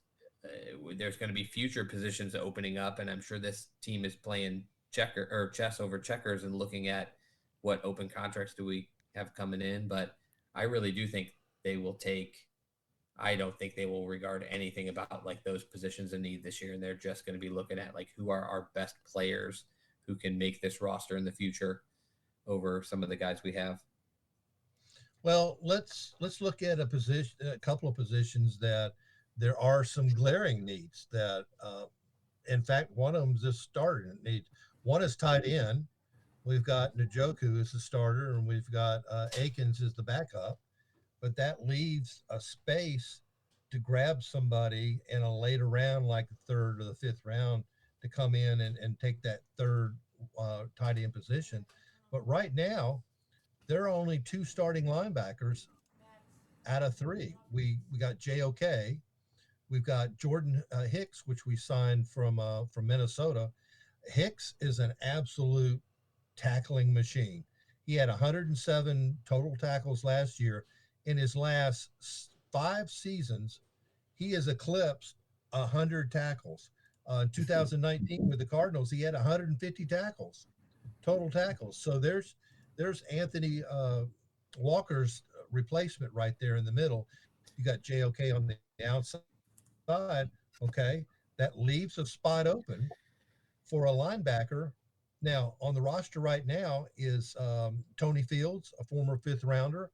I think he's in a position that he could work and grab that other position, but they signed Devin Bush from Seattle, who was a former first round pick of the Steelers. I am not impressed with Bush. Bush played for Seattle 1 year. He was nothing more than a glorified special teams player. We got Muhammad Diabate, who was, a rookie last year, and then they signed Caleb Johnson. And Charlie Thomas was an undrafted free agent out of Georgia Tech last year. I think between Thomas and Diabate and Fields, that could be your outside linebacker. But what if we drafted somebody? What if we drafted somebody in the second round with the idea that maybe that could be the starter? What I'd like to see the Browns do is draft Junior Colson out of Michigan. I think the transition to the linebacker this year, he is a tackling machine. He is NFL ready, and I think he could become the newest member of the Cleveland Browns. He's ranked right now at number 56. We draft at number 54. We all know that players can move up and down the board as much Mhm. as 10 positions, but Colson does a lot of things at a very high level and would be a critical piece for Schwartz's defense. Colson rarely misses tackles, and he's a hard hitter. Well, that kind of reminds me of when we had Schobert. Of course, he played in the middle, but he'd be the outside. Colson is good at diagnosing plays during pre-snap, and he's got exceptional abilities in pass coverage. With these bigger tight ends, you need guys that are going to be able to take a tight end and be able to stand next to him. Colson is 6'2", 225 pounds, so he's a bigger linebacker. He runs a 4.77 in the 40. Well, we know that means speed. In 2.5 years at Michigan, he had 256 total tackles. I think that's the way. I think we should take our linebacker cores. We got an opening for a starter. Let's go in the draft with the idea that at the 54th pick, let's grab a guy and see if he can snatch it away from Fields and Diabate and Thomas in training camp. Hey, bye. I told you those Cleveland loves their linebackers. People will be excited about that pick. They don't love their Michigan Yeah, that's guys, my which point. is unfortunate because I've seen I've seen a lack of excitement for that. But I do think Cleveland fans love linebackers, and I think that pick would get a lot of buzz. Also, Hicks, I believe they signed to more than a 1 year deal. However, he Yeah, is not a young man, right. so I think he's I 30 think already. he's in his lower 30s, which gives him a stretch of time where he's going to be a relevant player for us, but he's not going to be here obviously for the long term. So I think that's almost in mind of we get a guy who when we play a three linebacker sets, which I don't think is their most common setup, but when they play three linebacker sets might get on the field, but also somebody who you can have develop into an eventual starting piece when Hicks starts to get a little bit over the hill there. Yeah, Yeah. he Hicks is is 31. 30. Yeah, Mm-hmm. 31 years old. I forgot to that there's actually a Jordan Hicks in the major league as well. So Yeah. that one always comes up first. You got to type in NFL. But yeah, I mean, I love the Jordan Hicks move. I hope it doesn't bite us because of his age. I hope he's not, going to wind down in the middle of the season and just. I mean, my biggest worry with age is injury, right? And they just got rid of a linebacker who's much younger than him in Walker that just couldn't stay on the field anyway. So, I hated that, but we need people that can be on the field, and in the long run, mm-hmm. that's what it's about. And Well, genuinely, Hicks is pretty durable. He's missed very few games. In 2017, he had a knee injury, but since then, he's been lights out. He has had 91 tackles or more, and has hit over 100 the last 5 years. 107, 129, 116, 118, and 150. I mean, he's still producing at a high level. yeah. And he's not a good blitzer. Now he's not going to get you a bunch of sacks, but he's gonna be around the ball and he's going to make tackles. Yeah, I don't know if this defense is one where they're going to expect him to make a lot of sacks. Like you brought up earlier, they want that defensive line rushing the passer, and they'll blitz, you know, as needed. And I think you're right. They kind of need those linebackers to be free, be able to diagnose a play, and be able to either step up on a running back or clean up a play. And so I think they would probably favor a a pounder and a steady tackler over somebody who Yep. maybe is able to rush the passer. And not only that, this defense And is the going to good thing be about Coleman is unpredictable this year he's got because. coverage skills. Oh, sorry. Go ahead. Yeah, and I was going to say, and I think if you're going to rush the passer with a linebacker, JOK is probably a much better option. He's he's fast and he's probably a little more squirrely. So, Mhm. And he's a sure tackler. mhm. Yeah, I don't know how many sacks he had, but I know he did have a good amount of tackles for loss or at the line of scrimmage. He's able to bring guys down if he gets his hands on You talking about JOK sacks last year? them. Yeah, 3.5. Yeah, I did. Like I said, I don't remember him making many, and I guess 3.5 is actually, I don't even remember that many. Um, but when he gets his hands on somebody, he'll bring him down. So Yeah, but he had a lot of pressures and he had a lot of tackles for loss. yeah, And that's what people don't it's the tackles for realize. loss that are impressive. I think. Pressures are huge as well. Pressure Yeah, is one of the biggest things that people don't realize. Again, we're going to go back to the Myles Garrett being the defensive player of the year, yeah, being double teamed and triple teamed. Chad, we had this conversation. yeah. Uh, I think the NFL clearly knows how important pressures are because when it comes to defensive player of the year, like that's something that Myles Garrett excelled on is taking on double and sometimes triple teams and still being able to disrupt the play, even though his sack numbers completely fell off for the final month and change of the season and fell behind a bunch of other guys he was right in line with, including Watt. But I think uh, the NFL is very aware now of how impactful pressuring um, and causing chaos behind the line of scrimmage is to an offense. that just gives Zadarius Smith more of a chance to get in there. That's go ahead and double team him, triple team him, do what you got to do. Miles still is making sacks happen with 2 or 3 people on him. That's what's crazy. Little So shifty moves. I don't know how we have our time set up and how we're doing on time, but I am curious if you have any prospects, Barry, um, in the area of the picks that we might be taking at running back because I have kind of voiced my concerns about the longevity um, for Nick Chubb and my low expectations for him specifically for coming back off that injury this year.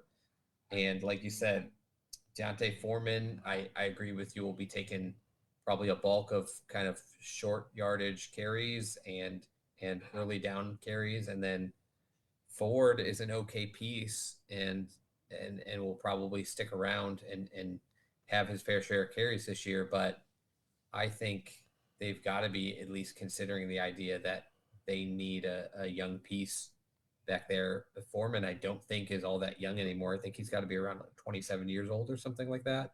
I'm Yeah. wondering if you have any guys that you specifically like at the running back position that they might be able to pluck out of one of these later rounds. Yeah, I think in the third round at the 85th pick, I like Trey Benson out of Florida State. Love He that. was he was a 2-year starter. The last 2 years, he gained almost 1,000 yards both years. In his junior year, he averaged 6.4 yards per carry. Think about that, 6.4 yards per carry.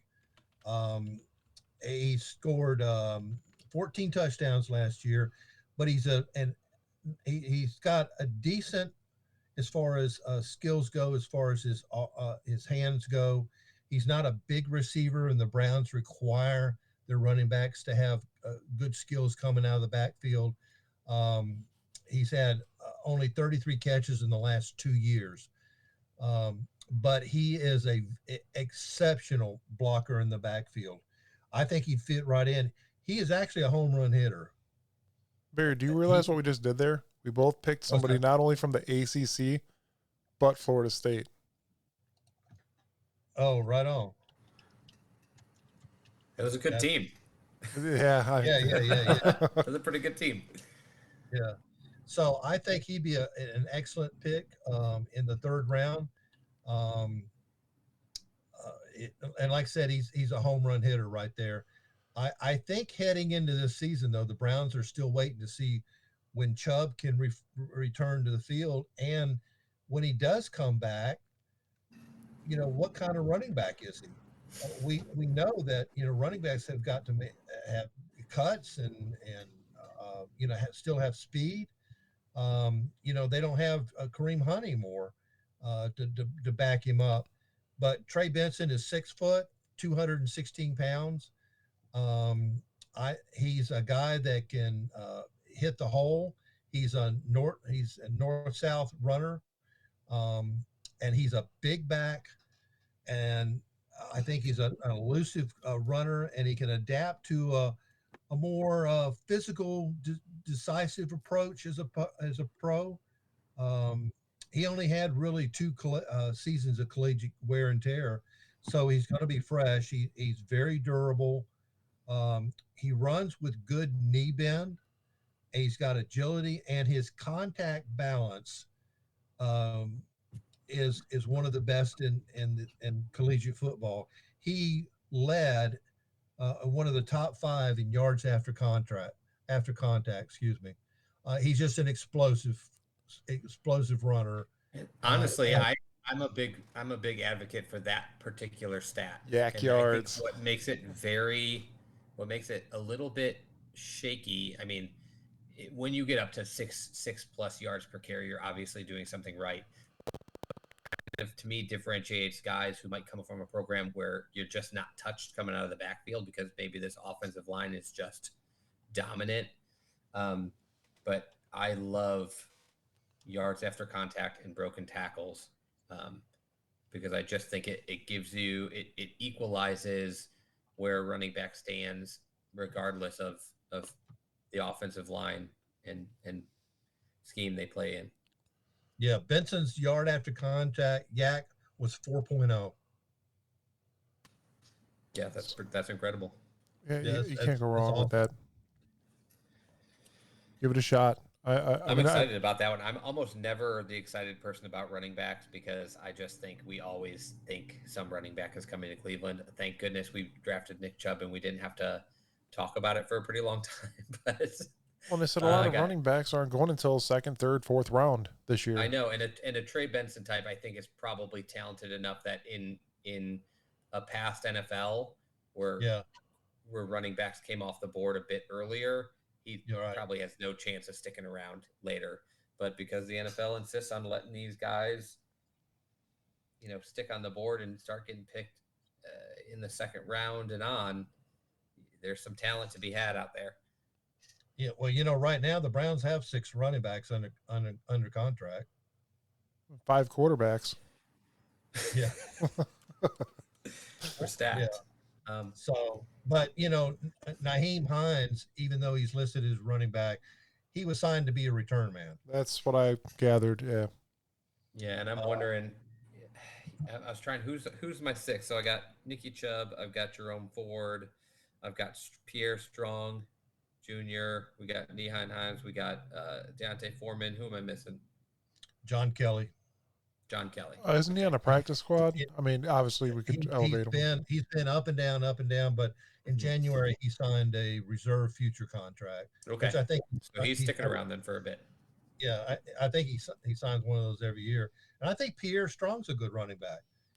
He doesn't get we much. didn't get much out of him. No, we need to play him more. I agree with you. We didn't get much out of him, but I was excited about that trade because I think he's a pretty talented little back. Yeah, I want to see the guy on the field more. That's what I want. I know we played him a couple times, and there's hit or miss times, but I want to see that guy on the field.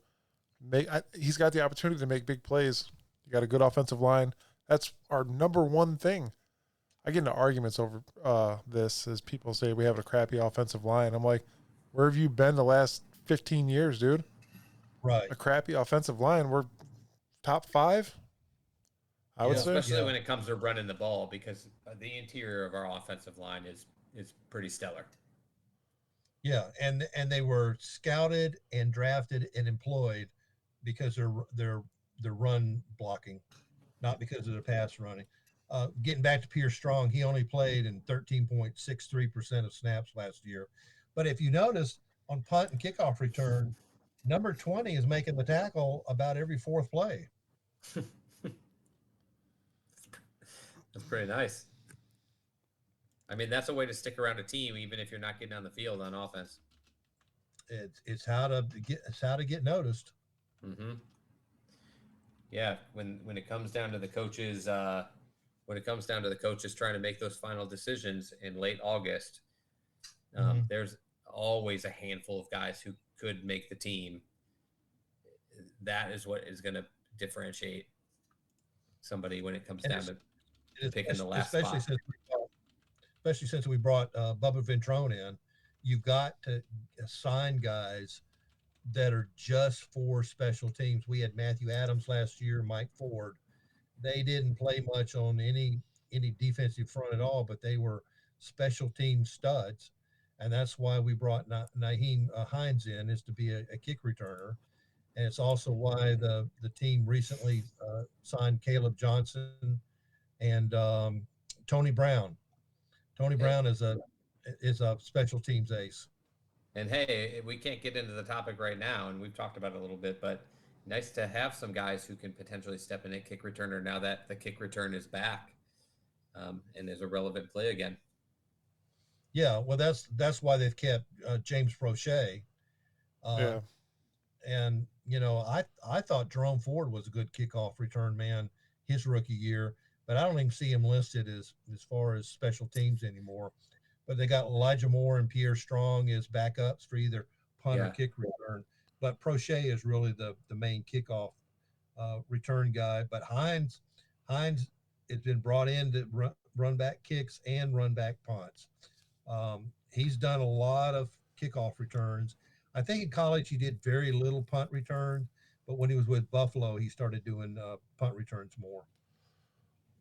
Okay. What? Um, I wouldn't be shocked if the reason Ford isn't sitting around the special teams roster anymore might just be because of the absolute need for him to be on the field on offense last year. I wouldn't be shocked if they get that running back room together.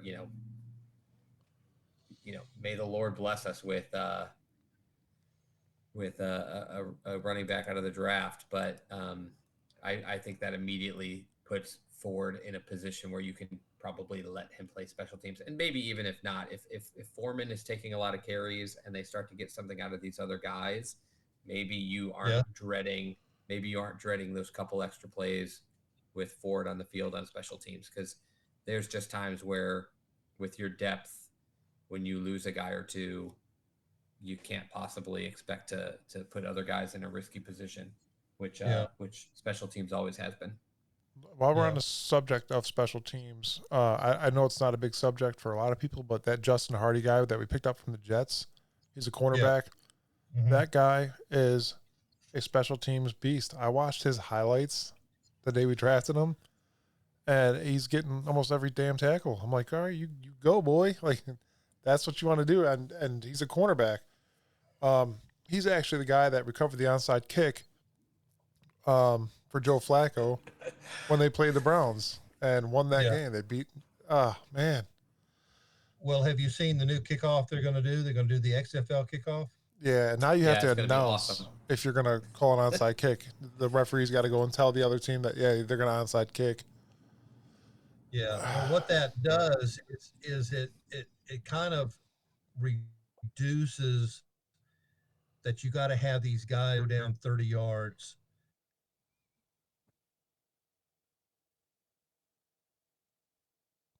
Uh-oh. I didn't freeze. He did. I was like, I'm the only man standing. I just struck his pose. Well, And that make tackles. There he is. We lost you for a second there, Barry. he did that. Oh, he's back. Hold on. He's here. Barry. Oh, nope, he's gone. How did he come back right away and then leave? I still got him. Oh, I don't see him here.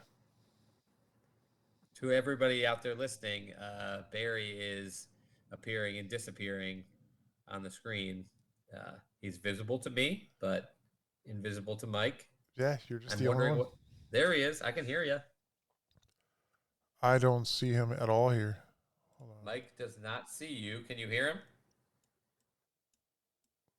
We almost made a whole nother show without technical difficulties, and here we are. I was going to say we were so close. 2 hours, exactly 2 hours in. It's because we went too long. Here's the problem. We went past the threshold That is it. when we should have just cut it off and been like, this was perfect.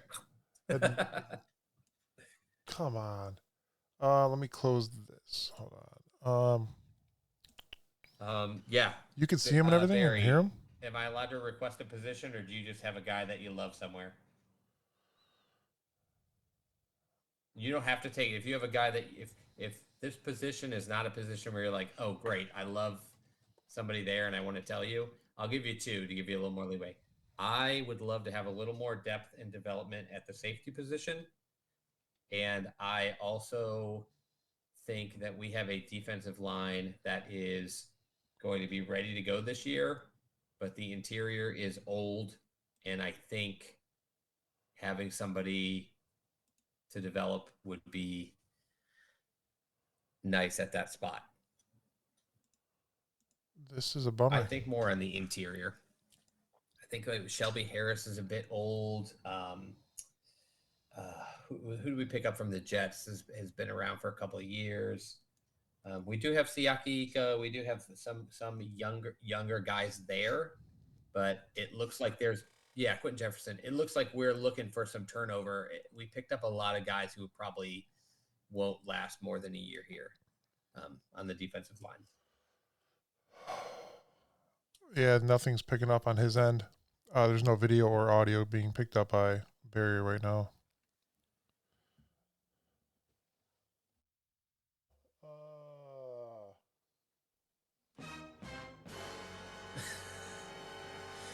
It never fails, man. Oh, you might not be coming in for him, Barry. Yeah, there's no video or audio coming in. Anything. Oh, that's so odd because I can hear him just fine. We're just over here chatting on the side. Trying to see what I could do to maybe at least just bring a sound in for now. Barry? Yeah. No, I got nothing. I tried everything.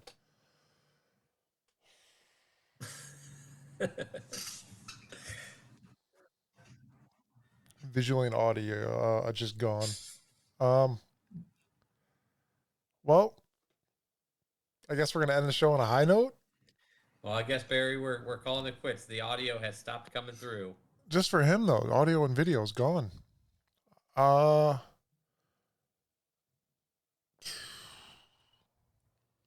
Yeah, this is a bummer.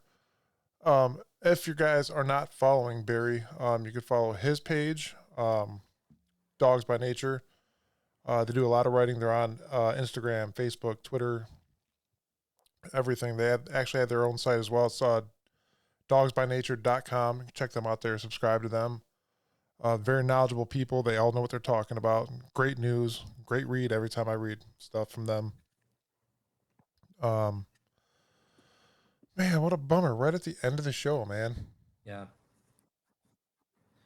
I'm still with you, Barry, but apparently it's not universal. When you got cut off there, it shuts you down. So Mike's talking a little bit, propping up that website, Dawgs By Nature. Like I said, guys, constant content. Yeah, you can't go wrong. He's where actually I get some of my information from as well. So he spoon feeds me everything. I love it. But yeah, I don't know if we're gonna do a show next week or not, but if so, tell him that we could bring him back on next week for a little bit if he wants. Yeah. To anybody out there, I'm not going to be here next week, but Barry, you're welcome to join in my place for the week if you got more to share. I'm going to be out of the country for a week or two, Lucky. but yeah, it'd be good to have you on and kind of pick up a couple more positions. Just players to look out for. I just kind of like the idea of players to look out for, even if they don't land with the Browns. It's nice to get to look into some of these players and have an idea of where they might fall and some ideas of who the Browns take and who was still on the board at that time. So so Barry's out for next week. He's got a conflict as well. So awesome, doing a show by myself. No, I'm kidding. It's just gonna be the Mike podcast. We might do a show next week. We might not. The Bearded Mike podcast. That's what it started off as. uh, Well, that's a bummer. We made it almost. Barry had a couple more prospects he was going to hit with us, but if we can't get it through, we can't get it through. And it's been a pretty long show. We can call it off, and there's maybe some time for you guys to connect prior to the draft and just get a couple more draft prep pieces out. Tell him to send me an email with his picks, and I will post them on our page. Okay, that's a good call. That way, everybody could get the thrill. All right, he's logging off. He heard you though. He's able to hear you. You're just not able to hear him. I can't hear or see him. I know, that's so odd because he was like hearing you talk, and he was like, "Oh, Wonderful." Well, we will see you guys soon. Thank you for joining us, Chad. Always a pleasure having you with us, man. You're an awesome addition to the show. I thoroughly enjoy having you here. Love doing it. This has been awesome. It's been so fun. It's only going to get better. The seasons, we got to get through I know, summer. when I start studying, I'm gonna start studying again. Yeah, we're gonna have fun though. That's what we do here. I gotta know my stuff. But yeah, thank you everybody. Chad, have fun on your vacation, or is it a workcation? Oh, vacation. In Portugal, here I come. Oh, lucky guy. Well, I got that travel fever, man, years ago, and I hit the road once a year. There's nothing wrong with that. We went to Hocking Hills this year. That was our thing. All right. Might do it again. Ohio University's like favorite little getaway. It was great. You have no phone reception, so you have. It's beautiful down there. I have a friend that recently moved there. We'll get into it at one time because we give him a hard time all the time. I have a friend that recently moved to the Hocking Hills area from San Diego. Really? Now that is a culture shock, but I never thought I would hear of the Hocking Hills again, and here now I know somebody that lives over there. So. Oh. Let's see. All right. Well, we better hit it. Yes. Sorry. Do we have a catchphrase or something? I forget. No. It's Angel usually does it, but I'm trying to. Where did that go? Is this it? Oh yeah, there we go. Get us some music going out. Yeah, we'll see you guys probably in 2 weeks. I'm not going to do a show by myself. I'm not doing it. But yeah, we will see you guys in 2 weeks. We're going to have a bunch of stuff for you, I'm sure. I mean, after the draft, it's going to be where it really starts pouring in. But by the time I'm back, that's going to have already happened. Cool. Well, enjoy your vacation, dude. We will see you soon. I'll be checking pics from my cell phone. We'll get it. All right. All right, I'll talk to you later. All right, that was a good show. I didn't want to go 2 hours again, but we did it. Yeah. That's a long one. Yeah, that's dude. okay. It happens every once in a while. Yeah. And we'll eventually start putting together a more organized schedule and like a time cutoff for stuff. That should be every topic we have should be like a time game where like the timer comes on screen. It's like, I tried to do it with Barry and I was like, 5 more minutes on this conversation, and boom, we went another 15. Yeah. We'll get better at it. My fault. But yeah, dude, enjoy your vacation, man. Like, there's just so much to talk now. It's like, I don't know. Nobody realizes that, though. I'll be like, ugh, I'm done with you guys. Yeah. Look, it's dark in here. I see that. Like, I didn't turn off any lights. Like, naturally, it got dark out while we were talking. Oh man, I got two lights on. I got to go eat. I worked out today, and I'm gonna collapse. That's what I'm doing. I'm gonna go eat right now. But yeah, enjoy your vacation, man. We'll talk soon. I'll keep in touch. I don't. I think I get texts internationally with no problem, so I'll probably keep up with you guys just as far as, especially as the draft goes down. I probably won't get into any in-depth conversations, but shoot me a line on, especially social media, because we'll get back to Wi-Fi in the hotels and stuff, and I'll be checking like Instagram. So shoot me any moves that happen or anything that might be coming up. Will do. All right. Talk to you later. All right, later, man.